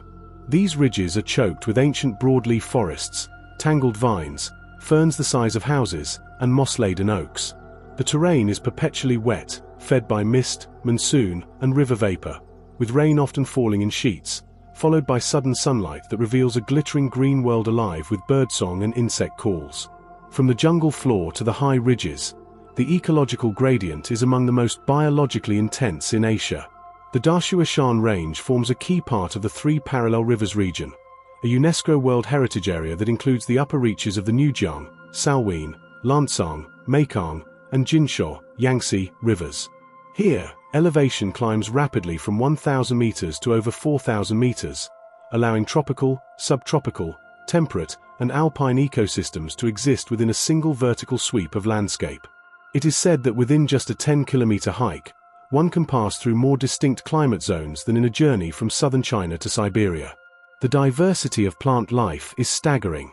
Camellias, magnolias, and azaleas compete with towering fir and hemlock trees, their branches hung with lichens that dangle like the beards of ancient forest spirits. Rare orchids cling to cliff walls, nourished by dew. At higher altitudes, alpine meadows bloom with edelweiss and blue poppies in summer, interrupted by outcrops of black volcanic stone. The mountain ridges are often so steep that trees cling sideways to the cliffs, their roots gripping exposed granite, reaching for whatever soil the rain has not washed away. This is also one of the last remaining strongholds for some of China's most endangered and mysterious fauna. In these hidden valleys and remote gullies, the elusive Yunnan snub-nosed monkey survives in high-elevation forests, swinging through frost-covered fir trees in tight-knit family groups. Tarkeen, red pandas, musk deer, and even clouded leopards inhabit the deeper forests, their presence confirmed mostly by tracks, scat, and camera traps. Bird life is equally remarkable. The bar-winged wren babbler, sultan tit, satyr tragopan, and black-eared pheasant are just a few of the species that call Dashua's slopes home. At dawn, the mountain seems to hum with life, layers of birdsong, insect stridulations, and the distant yelp of macaques echoing between the canyons. Despite its rich ecology, the mountain remains largely untouched by scientific study, mostly because of the impossible terrain and political isolation of the Nujiang region. Very few biological surveys have covered the area thoroughly. What data we have comes from piecemeal expeditions, often conducted in cooperation with local guides from the Lisu or Nu people, who navigate the forest with an ease born from generations of intimate knowledge. For the communities that live around Dashua Shan, the mountain is not just a backdrop, it is a lifeline, a guardian, and a library of memory. The Lisu people, in particular, believe the peaks are inhabited by mountain spirits who must be honored before any journey. Rituals involving incense, chants, and symbolic offerings of rice or feathers are still practiced today before embarking on hunting or foraging trips. Sacred groves remain untouched, even during times of famine. Old trees are spoken to, not just of. The Dashua Mountains also serve as corridors of intercultural history. The narrow trails cutting through the ridgelines were once part of the ancient Tea-Horse Road, the southern trade route that linked Yunnan with Tibet. Mules and porters carried bricks of tea, medicinal herbs, salt, and cloth through these perilous routes, guided by stars, fog, and instinct. Echoes of that trade remain in the stone ruins, rock etchings, and hidden shrines scattered throughout the higher passes, silent witnesses to centuries of movement across some of the most rugged terrain on Earth. Today, with pressure mounting from development and climate change, the Dashua Shan remains at a fragile threshold. Plans for hydropower dams on the New Jiang have threatened the ecological balance, although fierce local and international opposition has slowed such efforts. Roads are slowly creeping toward the valleys. Tourism is still minimal, but awareness is growing. And yet, for now, the Dashua Range persists as a true wilderness, a sanctuary where the rhythms of the mountain, not the rhythms of the market, still prevail. To stand in a clearing on Mount Dashua, high above the mist-choked Nujiang, is to feel time drop away. You are surrounded by vertical walls of forest, by clouds threading silently between the trees, by calls of birds unseen but near. The wind rises from the gorge, cool and clean. The canopy rustles like a language you almost remember. There are no signs here, no platforms, no fences, only the ancient dialogue between mountain and sky, life and silence. Mount Dashua is not for everyone. It will not come to you, you must seek it. But for those who do, who endure the leeches and the rain, the steepness and the solitude, it offers not just beauty, but belonging. It is a mountain that keeps its mysteries, but shares its soul. Rising like a sentinel in the heart of China's central plains, Mount Taibai, or Taibatian, is a realm suspended between myth and earth, science and spirit, past and present. The tallest peak in the entire Qinling mountain range, Mount Taibai reaches a commanding height of 3,767 meters, 12,359 feet, forming not just a geographical barrier but a symbolic frontier. It marks the divide between northern and southern China, between the temperate Lurs plateaus of the north and the subtropical valleys of the south. But beyond its topographic prominence, Taibai is a place of cultural resonance, botanical wonder, and sacred memory, wrapped in mist, silence, and an ancient sense of awe. Named after Venus, the Taibai or Great White Star in Chinese mythology, Mount Taibai has long been venerated as a celestial entity. To the ancients, the snow that capped its summit year-round gave the peak an ethereal glow, especially at dawn and dusk when its icy ridges reflected sunlight in blinding, shifting brilliance. In Daoist cosmology, it was believed to be one of the locations where immortals trained in secret, traversing cloud paths and mastering the energies of the mountain through alchemy, herbalism, and isolation. Even today, certain caves on its flanks are believed to have once sheltered immortal sages and wandering monks, leaving behind murals and writings carved into stone, often inaccessible and left to fade beneath moss and snow. Situated in Jiangxi province, west of the ancient capital Lebanon, Mount Taibai is a part of the Qinling Range, which itself is China's great ecological and cultural divide. What makes Taibai especially remarkable is how it embodies that duality, northern starkness and southern fertility, bare summit and lush foothills, Confucian legacy and Daoist mysticism, all encapsulated in a single massif. The mountain is structured as a long east-west ridge, studded with granite cliffs, glacial cirques, and deep-cut ravines. Its lower slopes are draped in thick, mixed woodlands, oak, maple, birch, and Chinese yew dominate the middle elevations, while bamboo thickets and ferns colonize the moister gullies. As one ascends, the forest gradually shifts into subalpine coniferous zones with spruce and fir, giving way finally to alpine tundra and bare stone fields where only lichen and cushion plants cling to life. This dramatic ecological stratification occurs within a span of less than 30 kilometers from base to summit, making Taibai one of China's most biodiverse single mountains. It is said that one can witness 4 seasons in a single day on Mount Taibai. A trek may begin amid blooming wildflowers and chirping birds, only to ascend into swirling mists, sleet, or even snowfall by midday. The climate is volatile, and the summit, called Baxian Tai, or Terrace of the Eight Immortals, is often shrouded in thick cloud, creating a mystical and disorienting world of white silence and wind. Taibai's importance extends beyond nature. It is woven into the very cultural and intellectual history of China. During the Tang dynasty, poets and scholars often journeyed into these mountains, searching not only for solitude but for inspiration drawn from its sublime grandeur. Li Bai, the great Tang poet, was said to have been so moved by its snowy peaks that he included them in several of his works, tying the mountain's name to dreams, spirit journeys, and celestial transcendence. Monks and hermits followed suit, establishing hermitages and meditation caves high on the slopes, some of which still stand today as crumbling ruins or half-concealed shrines deep in the woods. Among these is the famed Yuhuang Temple, a centuries-old daoist complex built into a natural rock platform on the mid-slopes of Bai. Dedicated to the Jade Emperor, the temple was once a bustling pilgrimage center. Its weathered steps, flanked by red ribbons tied to trees by the faithful, wind through fog-drenched woods and lead to altars where incense still burns, despite the increasing emptiness of the site. Higher still is the Laojun Ridge, named after Laozi, the legendary founder of Taoism. Here, carved inscriptions on cliffs bear verses from the Tao Te Ching, as if written by the mountain itself. Bai is crisscrossed by ancient footpaths and pilgrimage trails, many dating back over 1,000 years. The Bai Ancient Trail, once used by imperial messengers, monks, and traders, weaves up through dense pine forests, over rivers by way of arched stone bridges, and past way stations now reclaimed by moss and thyme. Along the way, travelers may encounter stone steles, weathered prayer wheels, and carved dragons on cliff faces. In spring, the paths are strewn with fallen magnolia blossoms. In autumn, they blaze with the red and gold of changing maple leaves. For all its history and spiritual richness, Mount Bai is equally vital for its ecological uniqueness.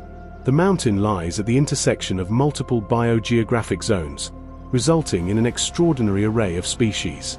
The Bai region is home to more than 1,700 species of vascular plants and over 300 species of vertebrates, many of which are rare or endemic. Notably, Bai is one of the few places in the world where giant panda habitat overlaps with alpine tundra, although panda sightings are exceedingly rare. Other wildlife includes the golden snub-nosed monkey, leopard cats, tarkeen, Chinese serow, and a wide variety of birds such as the crested goshawk, Temminck's tragopan, and yellow-throated bunting. Herpetologists revere the mountain for hosting species of salamanders and frogs adapted to cold, high-altitude wetlands. Many of the plants used in traditional Chinese medicine, such as Bai ginseng and snow lotus, also thrive here, harvested carefully and sparingly by locals. Despite its towering stature, Mount Bai has been protected from the worst impacts of industrial development.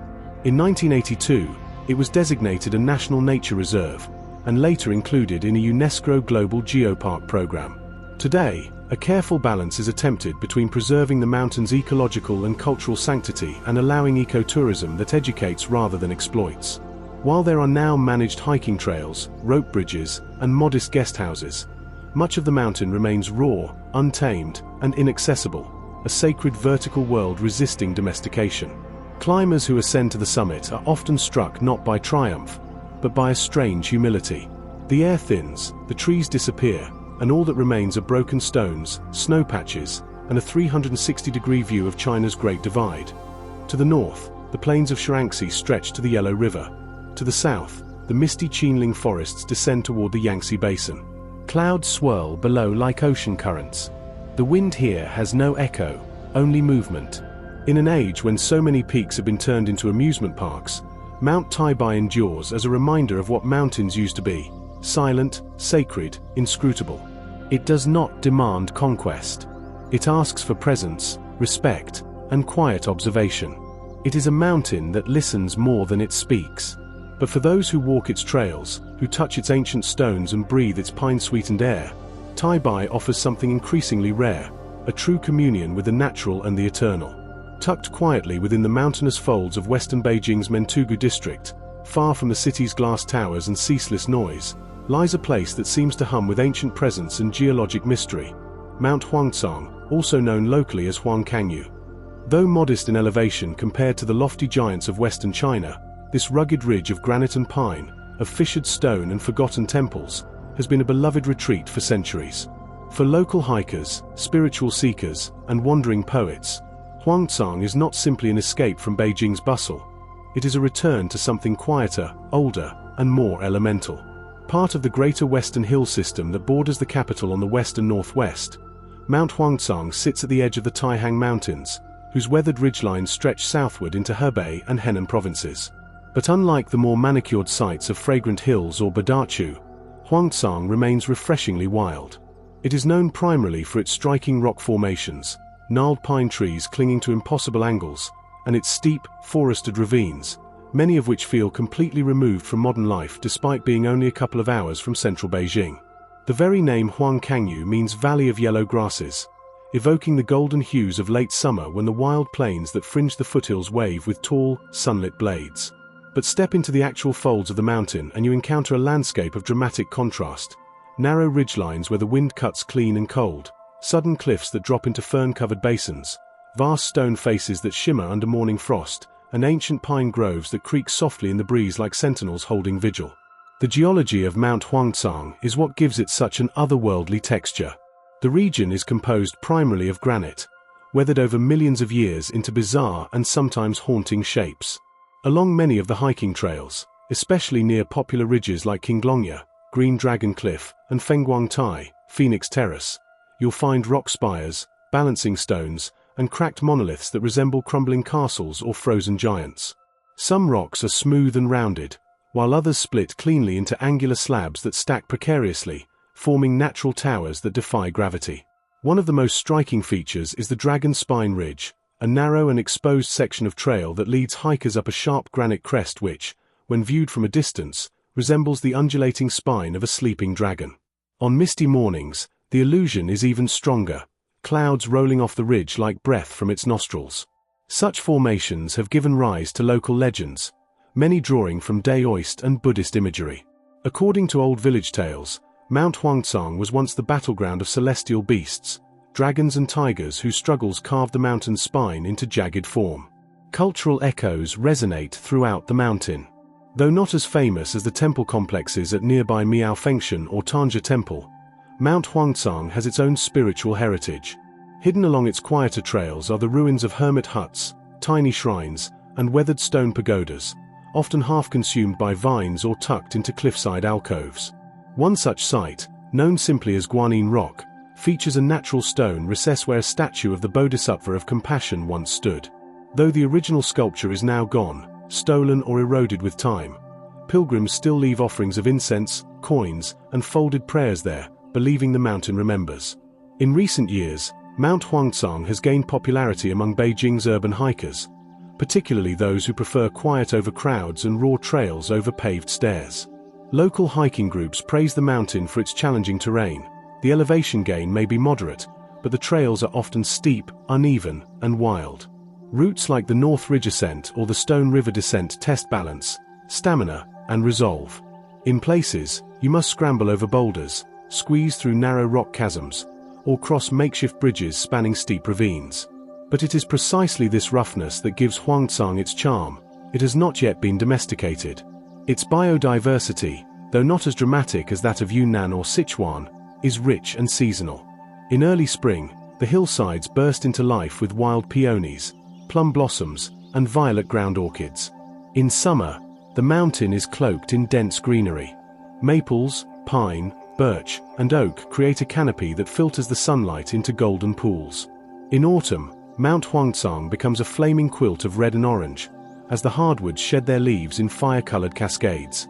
This is perhaps the mountain's most beloved season, when Beijing residents flock to its paths for a final breath of crisp mountain air before winter closes in. Wildlife is modest but present. Magpies, woodpeckers, and azure-winged jays are common, along with hares, foxes, and the occasional masked civet. Local villagers still report sightings of boar and muntjac deer, especially near the less trafficked southern slopes. The mountain's varied elevations and microclimates allow for mushrooms, medicinal herbs, and rare mosses to thrive. For foragers and botanists, Mount Huangshan remains a hidden trove of edible and therapeutic flora, though modern conservation efforts discourage large-scale collection. One of the most enchanting features of Huangshan is its weather.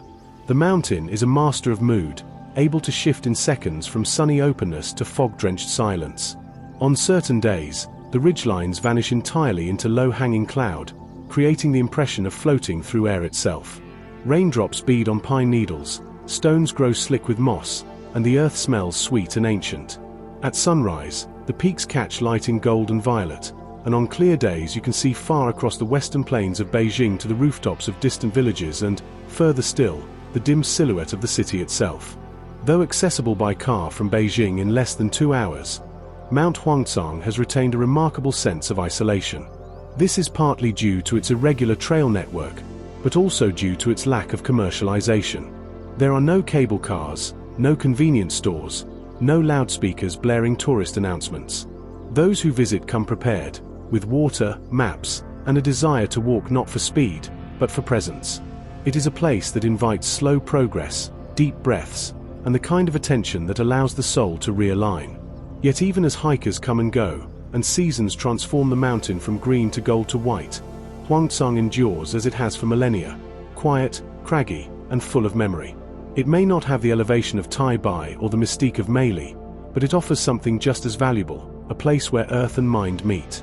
A mountain not of spectacle, but of subtlety, a landscape etched with time, where the whisper of wind through pine needles carries not noise, but meaning. In the rolling hills of northeastern Liaoning province, not far from the Bohai Gulf and the historic city of Jinju, there stands a mountain unlike any other in China, a peak whose peculiar geometry and mystifying rock formations have stirred the imagination of locals for centuries. This is Mount Qizhi, or Chessboard Mountain, a natural marvel named not for its elevation or sacred legends, but for the extraordinary flatness of its summit and the presence of massive square-shaped boulders that appear as if placed deliberately, like pieces on a colossal celestial chessboard. Unlike the jagged peaks of the Qinling Range or the forested spires of Yunnan, Mount Qizhi rises in a broad, flat-topped profile, an almost surreal geological oddity in a region otherwise dominated by undulating hills and volcanic outcrops. From a distance, its table-like summit stands out starkly against the sky, a horizontal mass amid a world of slopes, earning it comparisons not just to a chessboard but to a forgotten altar or a weathered fortress of the gods. The locals say that when the wind picks up and the sky darkens, it's not uncommon to imagine giants playing a game atop the mountain, their stone pieces scattered across the board after millennia of disuse. The geology of Mount Qizhi is complex and quietly dramatic. It is believed to be part of an ancient granitic intrusion, formed over hundreds of millions of years, when molten rock pushed upward through older strata and cooled beneath the surface. Over time, weathering and erosion stripped away the softer surrounding rock, revealing the hardened granite plateau at the summit. But what makes this place truly bizarre is how nature, acting over unfathomable timescales, has fractured and smoothed the surface of this granite table into a collection of square and rectangular stone blocks, some several meters across, others so precise in shape they seem chiseled by hand. This has led to a host of legends and local tales. According to one enduring folktale, an immortal hermit once descended from the heavens to play chess against a mountain spirit atop Qizhi. So intense and evenly matched was the game that the stars paused in their orbits to watch, and the sun refused to rise until a winner emerged. Neither did, and the board remains to this day as a testament to the eternal duel. Chess pieces still scattered where they last stood.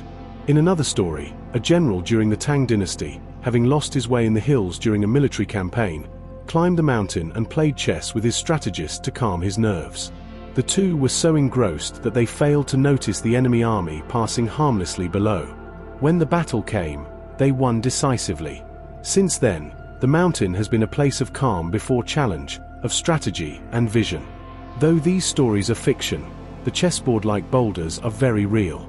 Spread across the summit, they lie in seemingly deliberate formations, grids, crosses, even circular clusters.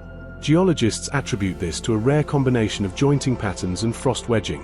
When water seeps into microscopic cracks in granite, freezes, and then expands, slowly cleaving the rock along fault lines that just happen, in this case, to be orthogonal. The result is nature's own mosaic, boulders that look carved, but are born of ice and time.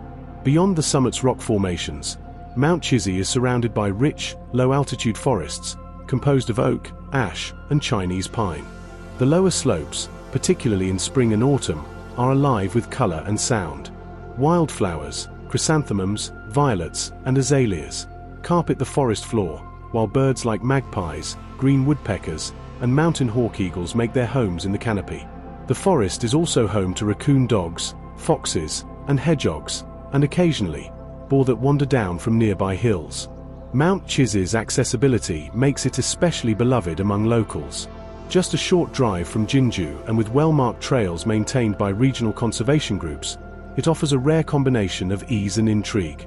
While many visitors come for a day hike or a picnic, a growing number are drawn by the spiritual and symbolic pull of the place.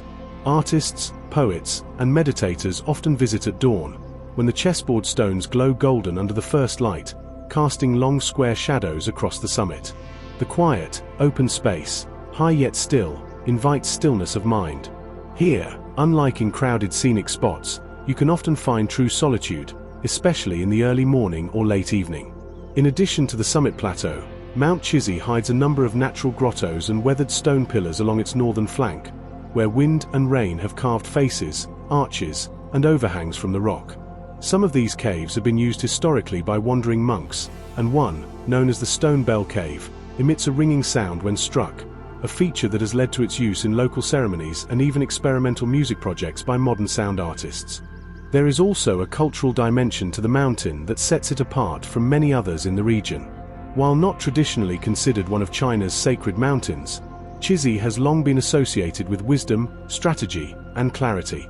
Regional martial arts schools sometimes take initiates here to test their discipline through rigorous hikes and outdoor meditation. Schools organize chess tournaments on the mountain, where the games are held quite literally on the stones of the summit. Some believe that playing here invites insight, that the elevation and symmetry of the place stimulate the intellect. The changing seasons bring entirely different moods to Qinghai. In spring, mist drapes the chessboard in soft curtains, and the air is rich with the scent of thawing earth. Summer brings intense green growth and buzzing insects, with afternoon storms rolling in dramatically from the coast. Autumn, perhaps the most visually striking season, covers the slopes in ochre, rust, and scarlet, while the summit boulders take on warmer tones in the low-angle sunlight. In winter, snow fills the cracks between the stone squares, transforming the chessboard into a white and grey grid beneath a crystalline sky. The cold is piercing, the wind unrelenting, but the sight is unforgettable. Yet for all its uniqueness, Mount Qinghai remains modest in scale, quiet in reputation, and humble in spirit. It does not boast the vastness of Tai Bai or the sacred heights of Am Nai Machen. It does not host endless crowds or grand temples. But its charm lies in the specific, in the mystery of geometry, the fusion of nature and story, the way a flat stone underfoot can suggest the infinite when placed among dozens of others. To walk upon Mount Qinghai's summit is to engage with a question rather than an answer. Who placed these stones? Why do they fit so perfectly? Why here, of all places, in this overlooked corner of Liaoning? The mountain does not speak, but it invites interpretation, stillness, and reflection. Whether you come as a hiker, a scientist, a poet, or simply a wanderer, Qinghai welcomes you into its silent game. A game whose rules are unwritten, whose pieces are timeless, and whose board is carved into the mountain itself. In the vast and often unforgiving highlands of western Sichuan province, where the eastern edge of the Tibetan plateau begins to unfurl into deep valleys and crumpled mountain folds, there exists a peak of unusual elegance and restraint, Mount Pingding, known in Chinese as Pingdingshan, or Flat Top Mountain. True to its name, this is not a mountain that pierces the sky with snow-fanged pinnacles or broods beneath glacial armor. Instead, Pingding rises with quiet majesty, its summit forming an expansive, plateau-like crown that commands sweeping views of the alpine world around it. Encircled by rugged cliffs, wind-scoured ridges, and pastoral grasslands, this mountain embodies a rare intersection of geological peculiarity and cultural life, a place where geology, ecology, and Tibetan nomadic tradition exist in unhurried harmony. Though not widely known outside of regional trekking circles, Mount Pingding holds a revered place in local geography and memory. Located in the highland borderlands between Jiangxi Tibetan Autonomous Prefecture and the upland districts of western Sichuan, it forms part of the lesser-known but deeply dramatic Hengduan Mountains, a complex maze of ranges formed by the ongoing collision of the Indian and Eurasian tectonic plates. In this region, the land does not rise gently. It erupts, forming knife-edged ridges, glaciated horns, and steep fault-block peaks. But Pingding defies this norm. Instead of clawing upward, it lifts like a fortress plateau, a natural highland dais of grass and stone hemmed in by steep sides, like a secret tableland carved from the chaos of surrounding peaks. Approaching Mount Pingding is itself a journey through stark contrasts. From the river valleys far below, one ascends through forests of spruce, juniper, and rhododendron, broken by cascading waterfalls and ancient boulders inscribed with Tibetan mantras. As elevation increases, the forests give way to alpine meadows, filled in summer with wildflowers of impossible colors. Blue poppies, crimson lilies, pale gentians, and edelweiss, often blooming side by side in an explosion of color. These meadows are the grazing grounds of yaks, dzos, and Tibetan sheep, tended by nomadic herders who have moved with the seasons here for countless generations. Their black yak wool tents, prayer flags fluttering in the wind, add a vivid human presence to the mountain's remote wilderness.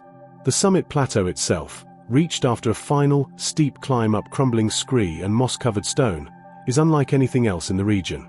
It stretches for several kilometers in length, its gently undulating terrain dotted with alpine ponds, wind-shaped rocks, and the occasional cluster of silverleaf shrubs adapted to the brutal UV radiation and temperature swings. This summit area feels primeval and untouched, as though it had risen above the Earth's turmoil to become a place of pure stillness. Herds of yaks wander freely, often appearing like ancient creatures sculpted from shadow and mist. The air is thin, sharp, and utterly clean, perfumed only by crushed herbs and the faint scent of grazing animals. From the edge of this plateau, one can stand and look down over sheer alpine cliffs that drop abruptly into deep-cut glacial valleys below. These cliffs form a natural boundary, as if the mountain had been sliced clean with a celestial knife, and they offer panoramic views of the surrounding ranges. On clear days, you can see far across the Kola Mountains and deep into the heart of Tibetan Sichuan, a land of endless ridges, prayer flag-covered passes, and hidden valleys dotted with Buddhist monasteries whose golden roofs catch the morning light. This summit plateau is not merely a physical marvel, it is a spiritual and cultural nexus. Locals believe that gods once walked here, and some sections of the plateau are regarded as sacred pastures, all though, where no killing, firemaking, or waste is permitted. It is not uncommon for pilgrims to circumambulate the mountain's rim in silence, completing a kora, or spiritual circuit, in hopes of gaining karmic merit. Small stone cairns, or ovu, are built at intervals, often draped in white katas and strings of multicolored prayer flags that flutter furiously in the relentless wind. Incense burners sit near cliff edges, their blackened surfaces bearing witness to years of offerings made in silence. But Mount Pingding is more than a place of prayer and pasture, it is also an ecological gem. Situated at the confluence of temperate and alpine ecosystems, it supports an impressive range of flora and fauna. Botanists visiting the plateau have documented several endemic species of mosses and cushion plants, including varieties that survive only in microclimates created by boulder formations. Pika, marmots, and blue sheep are common sightings, while above them circle bearded vultures, Himalayan griffons, and the rare black kite, scanning the plateau for carrion. Wolves and snow leopards are known to occasionally pass through the cliffs on the mountain's northern face, although sightings are vanishingly rare and whispered about only by the most seasoned herders. In summer, thunderstorms roll across the flat summit with staggering speed and power. One moment, the sun glints off yak horns and still ponds. The next, black clouds boil up over the cliffs, lightning forks in the distance, and wind lashes the grasses flat. Such moments underscore the raw power of the landscape and remind those present that Pingding, though tranquil, is not tame. The mountain does not yield easily. It tolerates human presence, but does not invite it. Winters here are brutal, with temperatures plunging far below freezing, the plateau buried under snow, and winds reaching hurricane force. The herders descend to lower elevations, the trails are abandoned, and Mount Pingding becomes a realm of silence once more. Only the crows remain, circling slowly over the snowfields, their black wings sharp against the grey sky. In more recent years, Mount Pingding has begun to draw eco-conscious travelers and serious trekkers in search of wild places untouched by mass tourism. While it is not part of any major national park, local conservation groups have begun documenting the mountain's unique environment and working with Tibetan communities to preserve its fragile ecology. Plans are underway to establish low-impact trekking routes, guided by local herders, that allow visitors to experience the mountain's wonders without leaving scars behind. Unlike better-known Chinese peaks equipped with cable cars and concrete paths, Pingding remains raw and largely unaltered, a place where a misstep can mean a fall, and a wrong turn could lead to an unmarked ravine. Yet it is this very wildness that makes Mount Pingding a mountain of the soul. There is nothing ornamental here, no pretension, no polish, just space, sky, stone, and the slow heartbeat of a land that has watched the centuries pass with quiet indifference. The plateau is not empty, it is full of silence, a silence so complete it becomes a kind of music. The winds low hymn through the grasses, the soft clatter of a yak's bell, the distant chant of monks carried up on a thermal current from a valley far below. To walk the summit of Mount Pingding is to enter a different world, not just of altitude, but of perception. Time slows. Breath becomes visible. Distance, both literal and spiritual, stretches in all directions. And in this high, broad place, surrounded by cliffs and clouds, one understands why the Tibetans have always believed that the gods prefer the open spaces, because only there can the heart open wide enough to meet them. High in the remote reaches of western Sichuan, on the eastern edge of the Tibetan plateau, there unfolds a breathtaking expanse of silent stone, wind-carved tundra, and scattered jewel-toned waters, Mount Hazy, or Heizishan, literally Mountain of Lakes. It is a name that barely hints at the surreal, almost otherworldly geography of this place. Here, the highland rises not into towering peaks but spreads out into a glacial plateau, a land shaped by ice and time, where hundreds of turquoise alpine lakes, or hazy in Tibetan, glisten like drops of sky spilled across the earth. Located in Daocheng County, near the famed tourist town of Yading, Heizishan stands at an average elevation of 4,500 meters, 14,764 feet, making it one of the highest extensive plateaus in China outside of Tibet proper. Yet despite this altitude, it is not a mountain in the conventional sense. No sharp summit pierces the sky, no single towering peak dominates the skyline. Instead, Heizishan is a high-altitude world of stone and water, a prehistoric landscape flattened by ancient glacier, pockmarked by lakes, split by Ice Age valleys, and littered with vast fields of boulders. To step into Heizishan is to step into deep time. Its glacial origin is immediately apparent in its moraine-strewn topography, with massive granite blocks left behind by retreating ice sheets some 80,000 to 100,000 years ago. These rock fields, known locally as Banshitan, stretch across kilometers of desolate, windswept ground. The boulders vary from the size of small stools to entire houses, many covered in lichen, mosses, and crustose algae that give them a living, almost animate appearance. The ground is uneven, fractured, and harsh, a treacherous mosaic of stone and silence. But between these rock fields lie the true jewels of Heizishan, the lakes. There are over 1,000 documented alpine lakes here, each one a slightly different shade of blue, green, or topaz, depending on depth, mineral content, time of day, and weather conditions. Some are no larger than a village pond, while others, like Milk Lake, Nyonai High, or Five Color Sea, Wu's High, nearby, stretch over several kilometers.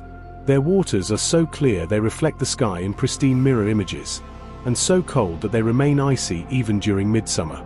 These lakes are sacred to local Tibetan herders and monks, who believe that spirits dwell beneath their surfaces, and that to disturb their peace, with fishing, swimming, or pollution, is to bring misfortune.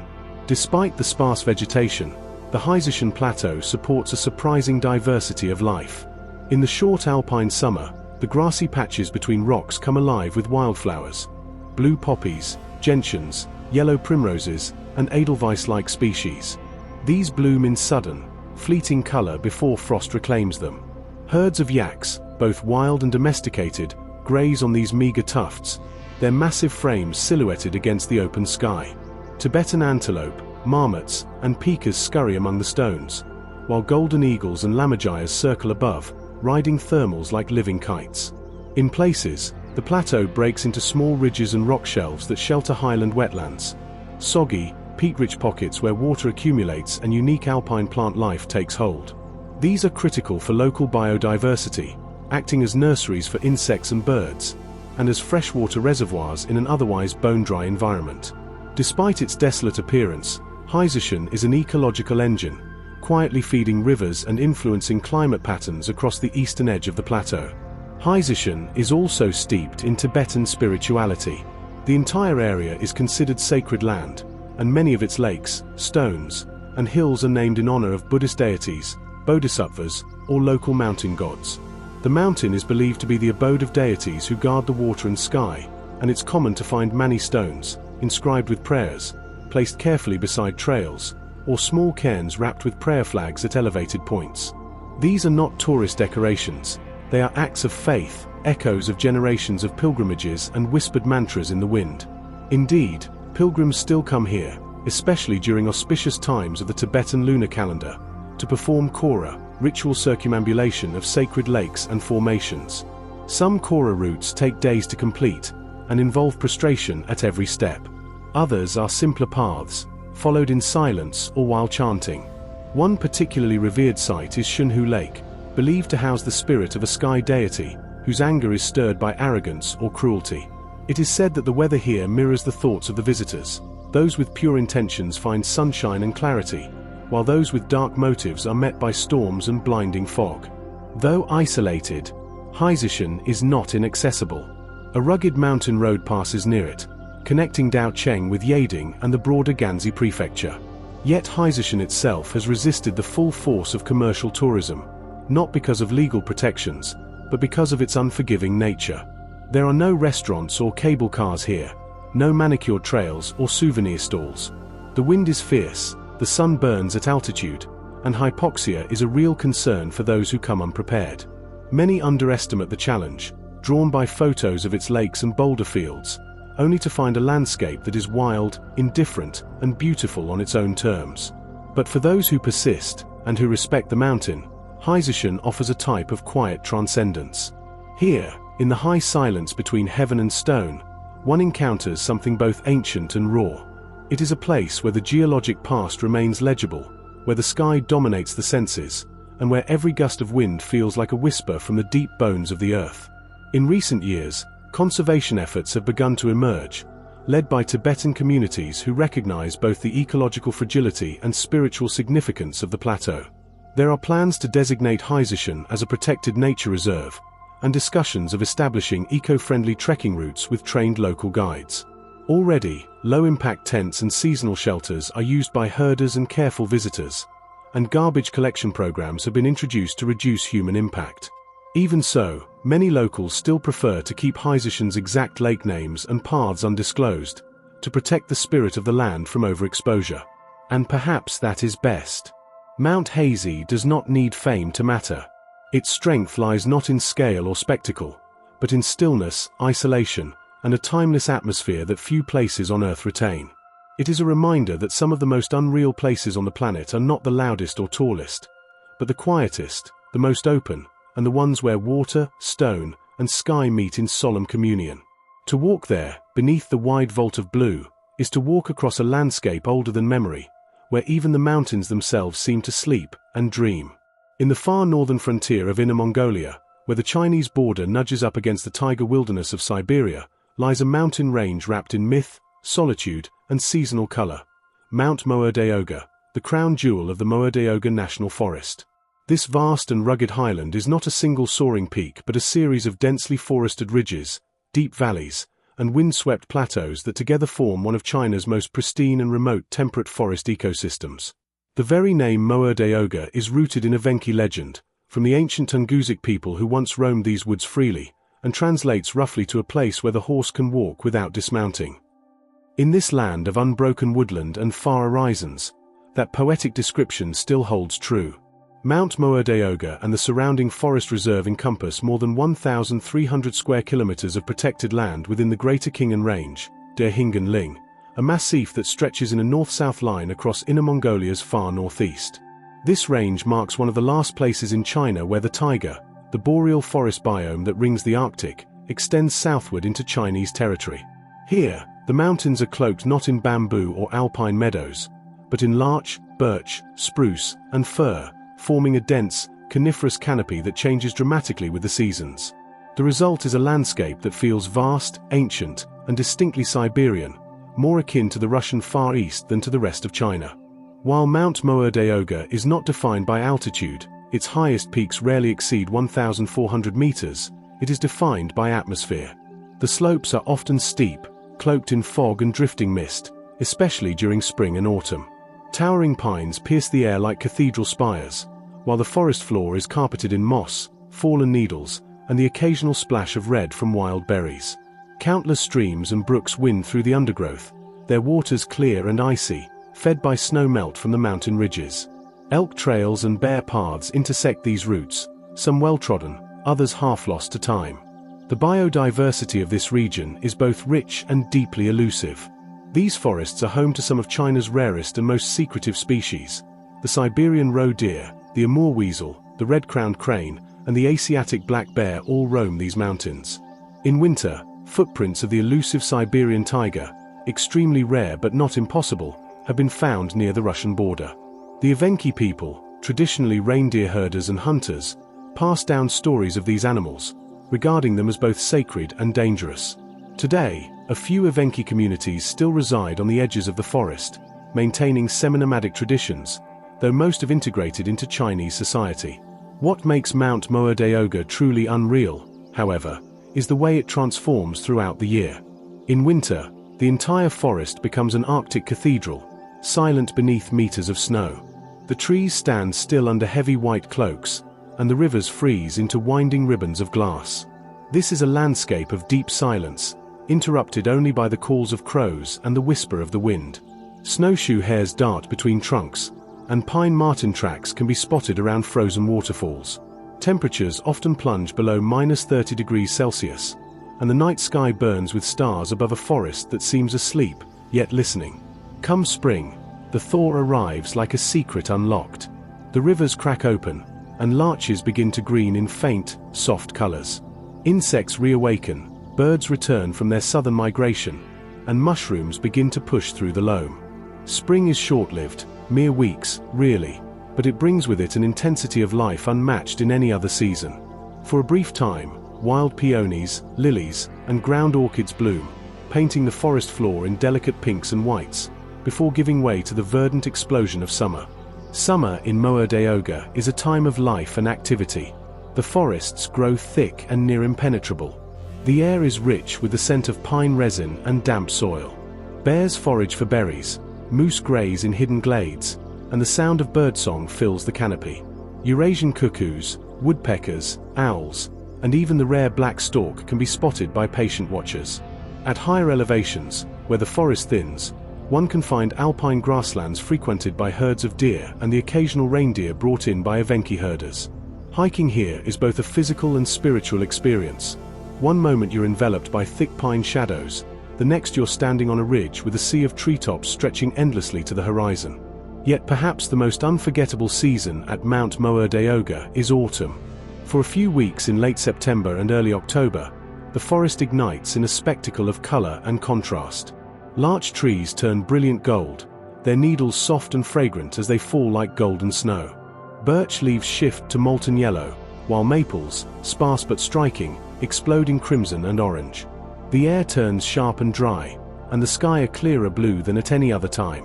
Photographers, artists, and poets from across the country arrive in quiet awe, hoping to capture the ephemeral splendor of a forest ablaze with dying light. There are few places in China, indeed, few places on Earth, where autumn sings with such power and melancholy. The region's cultural history is just as layered. The Moa-de-Oga area has long been sacred to shamanic traditions, and certain hilltops and clearings are believed to house forest spirits. In ancient Evenki custom, the trees themselves were seen as sentient beings, guardians of place and keepers of ancestral memory. Some trees, particularly gnarled ancient larches with unusual growths, are still regarded as soul trees and are never cut down. At night, it's said, one can hear the forest breathe, creaking, rustling, murmuring, as though it were alive. Although still relatively untouched, Mount Moa-de-Oga has begun to see gentle development. The Moa-de-Oga National Forest Park, established to preserve the region's ecological and cultural heritage, has created marked trails, modest visitor centers, and partnerships with local communities to promote ecotourism. Unlike many tourist destinations in China, there are no cable cars or neon lights, no concrete walkways marring the forest floor. Visitors are encouraged to tread lightly, guided by signs in Mandarin, Mongolian, and Evenki, and to leave no trace. For those willing to hike deeper into the forest, simple wooden cabins and Evenki-style lodges offer shelter without disturbing the ecosystem. Travel to Mount Moa-de-Oga remains a journey in itself. The nearest transport hub is Ulaanbaatar, a sprawling grassland city to the southeast, and from there, a several-hour drive winds through pastures, hills, and rivers before reaching the edge of the forest. The isolation is part of the experience. It is what allows the forest to feel timeless, untouched by the fast-forward motion of the outside world. There is no signal in most areas, and little noise aside from birds, flowing water, and the ever-present whisper of wind moving through the trees. In a world of digital distraction and rapid urbanization, Mount Moa-de-Oga offers something increasingly rare, a place where time slows down. A forest not yet overcome by crowds. A mountain whose identity lies not in spectacle, but in endurance, patience, and the sacred silence of the wild. It is unreal not because it is surreal or alien, but because it reminds us of a world before we changed it, a world still ruled by seasons, migration, and the long breath of trees. To walk beneath its towering pines, to see the golden larch needles fall in silence, is to be reminded that the earth still holds pockets of mystery and memory, waiting for those who will listen. In the shadowed valleys and ridgelines of central Jiangxi, far from the grand avenues of Lebanon and the more celebrated peaks like Huashan, there exists a lesser-known but spiritually resonant mountain, Mount Hualong or Hualongshan. A place where towering limestone cliffs, forest-draped gorges, and ancient cave temples converge in breathtaking harmony. Hualongshan is a jewel carved into the rugged heart of the Qinghai Mountains, blending geological drama with a profound spiritual past. Though it does not boast the celebrity status of China's 5 great mountains, Mount Hualong remains one of the most sacred and mystically charged sites in Jiangxi, drawing pilgrims, hermits, and the curious into its layered stone and silence. The name Hualong, literally glorious dragon, is no accident. The mountain's ridge-line twists and coils like the spine of a celestial dragon, especially when viewed from a distance through the early morning mist that hangs low in the Qinghai valleys. Legends claim that the mountain once sheltered an immortal dragon spirit, who shaped the land with the swipe of its tail and breathed life into the limestone formations that now rise like frozen waves, crowned with pine and juniper. These limestone walls, many of which plunge vertically for hundreds of meters, form narrow corridors and hanging cliffs, offering a dramatic canvas for both natural beauty and sacred architecture. The geology of Mount Hualong is dominated by karst limestone, sculpted over millions of years by water, wind, and tectonic uplift.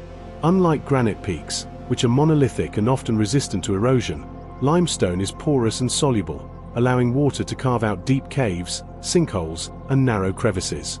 The result is a landscape of saw-toothed ridges, hidden grottos, and natural rock arches.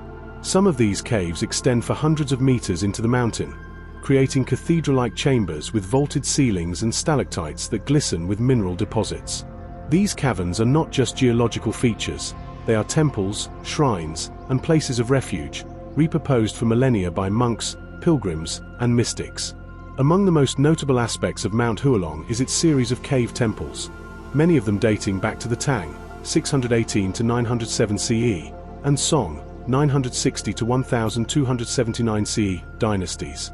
These are not grand halls constructed with marble and gold, they are humble, shadow-filled sanctuaries, often carved directly into cliff walls. The most famous of these is the Tsunglong Temple, or Hidden Dragon Temple, perched on a sheer limestone shelf with no access road, reachable only by a winding stone path etched into the mountain's face. This temple consists of a main grotto shrine and several meditation cells, their interiors adorned with frescoes, incense altars, and hand-chiseled Buddhist carvings that have survived centuries of rain, wind, and solitude. Local legend holds that the Tang monk Shandao, a major figure in the Pure Land school of Buddhism, once retreated to Hualongshan for silent practice, spending years in a cliffside cave overlooking a valley now known as Echoing Compassion Gorge. It is said that on quiet mornings, the chanting of monks still echoes there, though none remain. These spiritual stories are not mere fiction for locals. Many Jiangxi residents consider Hualongshan to be a mountain where the barrier between earth and spirit is thin, a place of pilgrimage where the devout come not to pray for fortune, but for understanding and release. The natural environment of Mount Hualong is equally compelling. Rising above 1,800 meters, the mountain lies in a transitional zone between northern temperate and subtropical climates. Its lower slopes are draped in dense broadleaf forest, including Chinese oaks, maples, and wild cherry, while its higher ridges are adorned with towering pines, aromatic cypress, and the occasional twisted juniper that clings impossibly to a vertical cliff. In spring, the hills erupt with rhododendron blooms, wild azaleas, and camellias, while autumn ignites the canopy in flames of crimson and gold. The fauna here is similarly rich. Golden pheasants, with their flamboyant plumage, flash through the undergrowth, while Tibetan macaques forage in family troops along the quiet trails. In the deeper forests and rocky crags, serows and musk deer move silently, and patient observers may spot peregrine falcons nesting in the limestone cliffs. There are whispers of leopards, perhaps transient ones from the more remote Qinghai ranges, but these are sightings veiled in ambiguity, existing more in tale than photograph. What sets Mount Hualong apart is not just its ecology or spirituality, but its quietness, its authentic remoteness. It is not crowded. There are no cable cars, no ticketed must-see points, No neon signs guiding tourists to photo opportunities. Instead, visitors walk ancient stone trails, often moss-slick and narrow, guided by nothing more than weathered prayer markers, carved rock symbols, or the distant sound of a temple bell. These trails were laid centuries ago by monks and pilgrims, who traveled barefoot and carried their lives on their backs. Today, hikers still ascend the same switchbacks, occasionally pausing to drink from mountain springs, believed to possess purifying properties and sometimes marked with simple bamboo ladles left by locals. The temporal dimension of Mount Hualong is perhaps its most haunting quality. Here, time seems thick. The moss on the stone steps is centuries old. The prayer inscriptions carved into the walls have been worn to illegibility by rain, not hands. The cave frescoes, faded by candle smoke and age, seem to watch rather than depict. Visitors often describe a sense of being held in place, of the mountain watching you back. It's not unusual for those who come for a day hike to end up staying for days, caught not by obstacles but by a feeling that in this hushed, breathing landscape, something ancient waits to be remembered. Some of the most intense spiritual seekers come not to the temples themselves, but to the hermit caves, small, damp pockets in the cliffs where monks once meditated for decades. These are sometimes no larger than a person's body, with barely enough space to sit upright. There are no adornments, only natural darkness, silence, and the distant call of the wind. A few of these caves have been taken over by wild animals or sealed for safety, but some still remain untouched, and are visited in silence by those who wish to place a candle, a flower, or simply a breath of gratitude. Despite its age, Mount Hualong is slowly emerging into broader awareness, especially among domestic travelers seeking authentic spiritual or nature-based journeys. Local monasteries, still functioning in sparse numbers, now offer short-term retreats, silent walking tours, and calligraphy and chanting sessions for those willing to abide by strict rules of silence, simplicity, and mindfulness. These programs are not widely advertised. They are offered word of mouth, or to those who seek them out intentionally, much like the mountain itself. Yet even with these modest offerings, Mount Hualong remains defiantly untamed. Its cliffs crumble in places, its paths become slick with autumn rain, and its caves fill with shadow. It resists overdevelopment, because it was never meant to entertain. It was meant to endure, as a place of retreat, reflection, and reconnect ion. For those who arrive burdened with noise, haste, or confusion, the mountain offers not answers but a question, one carved not in books or teachings, but in stone, wind, and silence. Who are you without the world's noise? And for those who stay long enough, walking the cliff trails beneath limestone arches, standing in candlelit grottos beneath forgotten gods, drinking spring water that tastes of rain and stone, that question deepens, not into clarity, but into peace. Tucked away in the northwestern reaches of Jiangxi province, where the fog-soaked hills roll into the heart of rural China and the Yangtze River begins to lose its mountainous urgency, rises a serene and profoundly underrated peak, Mount Guifeng or Gaifengshan. Literally meaning Jade Tablet Peak, the name evokes a sense of elegance and ancient refinement, and appropriately so. For Mount Guifeng is not about grandeur or spiritual theatrics. It is about harmony, balance, and natural rhythm. A mountain formed not by singular height but by a stunning interplay of granite formations, curving rivers, and forested solitude. It is a place where wind-shaped boulders sit in poised stillness, where ancient trails vanish into leafy silence, and where one can walk for hours and hear nothing but birdsong and water. Despite being located in the general proximity of some of Jiangxi's more prominent destinations, such as Lushan, Longhu Mountain, or the ancient towns of Yingtan and Wuyuan, Guifeng remains remarkably low in tourist traffic, even by domestic standards. This is not due to lack of beauty, but perhaps because its allure is subtle rather than dramatic. It demands attention in a quiet way. There are no cable cars here, no neon signs or artificially illuminated trails. Instead, there are weathered stone steps, wooden plank bridges, and a labyrinth of mossy footpaths that seem to emerge from the forest floor itself. The mountain's geology is one of its most arresting features. Unlike the craggy karst spires of southern China or the snow-capped ridges of the west, Mount Guifeng is shaped largely by exposed granite domes and boulders, which have weathered over millions of years into rounded monoliths, balancing stones, and animal-shaped outcroppings. Some rise like sleeping elephants, others resemble turtles, lions, or crouching dragons. These formations are not just visually arresting, they seem imbued with personality, almost animate, as though paused mid-transformation by some forgotten myth. Locals have named many of them, passing down folktales about how the rocks were formed by immortals or spirits trying to escape storms, demons, or the wrath of heaven. Walking through the core scenic area, one quickly realizes how water and stone intertwine here. The Guifeng River, a slow-moving jade-green tributary, curves and coils like a painter's brushstroke around the base of the mountain, forming calm oxbow lakes, silted banks, and mirror-like inlets. These water bodies reflect the granite ridges above, creating perfectly symmetrical vistas at sunrise and sunset. Mist often drapes over the river in the early morning, turning the forest and rock formations into silhouettes of ink and cloud, like a Shanshui painting come to life. And the forests, oh, the forests. They are perhaps Guifeng's most underestimated treasure. Rich in subtropical biodiversity, these woods are layered in shades of green, gold, and ochre, depending on the season. The lower slopes are cloaked in bamboo groves, camphor trees, and Chinese fir, while higher altitudes transition to pine, magnolia, and even tea oil trees, whose waxy leaves shimmer silver in the wind. Ferns, wild orchids, and mosses line the trails, and the air smells of damp bark, citrus leaves, and old earth. Throughout the mountain, one encounters hidden shrines, some no larger than a hut, others carved directly into the granite itself. These are dedicated to local deities, forest spirits, and even nameless immortals, figures from Daoist, Buddhist, and folk traditions that coexist here without conflict.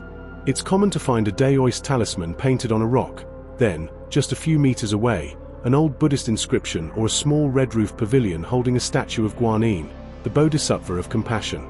This syncretic blend of faiths is not just architectural, it is lived. Villagers from the surrounding hamlets still come up the mountain to light incense and tie red ribbons to trees when a family member falls ill or a wedding approaches. There is a quiet ritualistic rhythm to life on and around Mount Guifeng. Elderly locals ascend slowly, barefoot or in hemp shoes, clutching beads or herbs gathered from the forest. Monks and nuns from nearby hermitages perform silent walking meditations, their robes fluttering slightly in the breeze. And then there are the hermit farmers, reclusive and self-reliant, who have lived on the mountain for decades, planting sweet potatoes on terrace slopes, tending goats, and collecting spring water that runs from deep fissures in the granite walls. These individuals rarely speak unless spoken to, but when they do, they reveal a lifetime of mountain wisdom, which moss means rain is coming, which flower blooms just before frost, which bird call means the fox is near. Despite its peaceful atmosphere, Guifeng is not without moments of drama and awe. On stormy days, the wind shrieks through narrow passes and roars down granite chutes, amplifying until it sounds like 1,000 drums echoing through the stone. Lightning flashes illuminate cliff faces etched with age-old inscriptions. During summer rains, waterfalls burst forth from hidden ravines, forming roaring cascades that vanish as suddenly as they appear. These natural phenomena are often interpreted as omens or messages from the mountain itself, reminders that serenity does not mean passivity. One of the most remarkable features of Guifengshan is its network of secluded trails. These ancient paths, often built centuries ago for pilgrims and monks, wind their way around boulders, under natural stone arches, and along riverside ridges. Few are marked.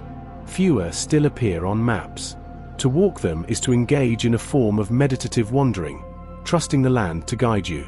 Occasionally, the trail opens onto a clearing with a weathered stone bench, where one might sit and listen to the wind moving through pine needles, or catch a glimpse of a red-billed magpie fluttering between branches.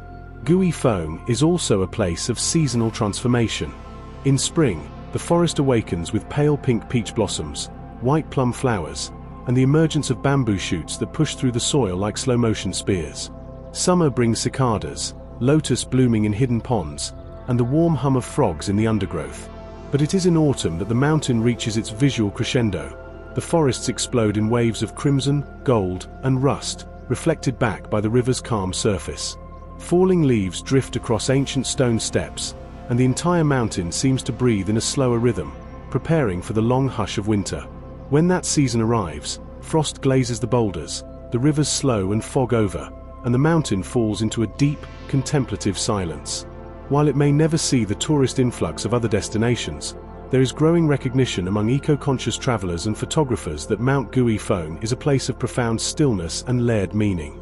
Local conservation efforts have quietly begun, emphasizing low-impact trekking, preservation of forest habitat, and respect for local spiritual sites.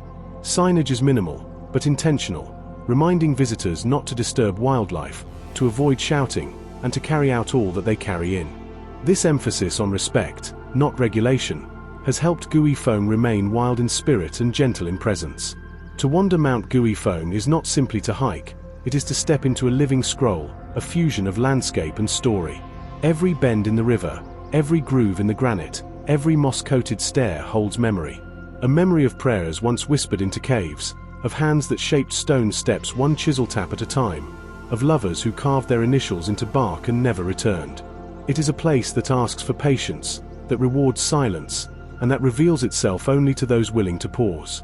In an age obsessed with speed, Guifeng is an invitation to linger, to listen to what stone says to water, what wind says to pine, and what the old gods, long forgotten, still murmur when the forest is dark and the world grows still.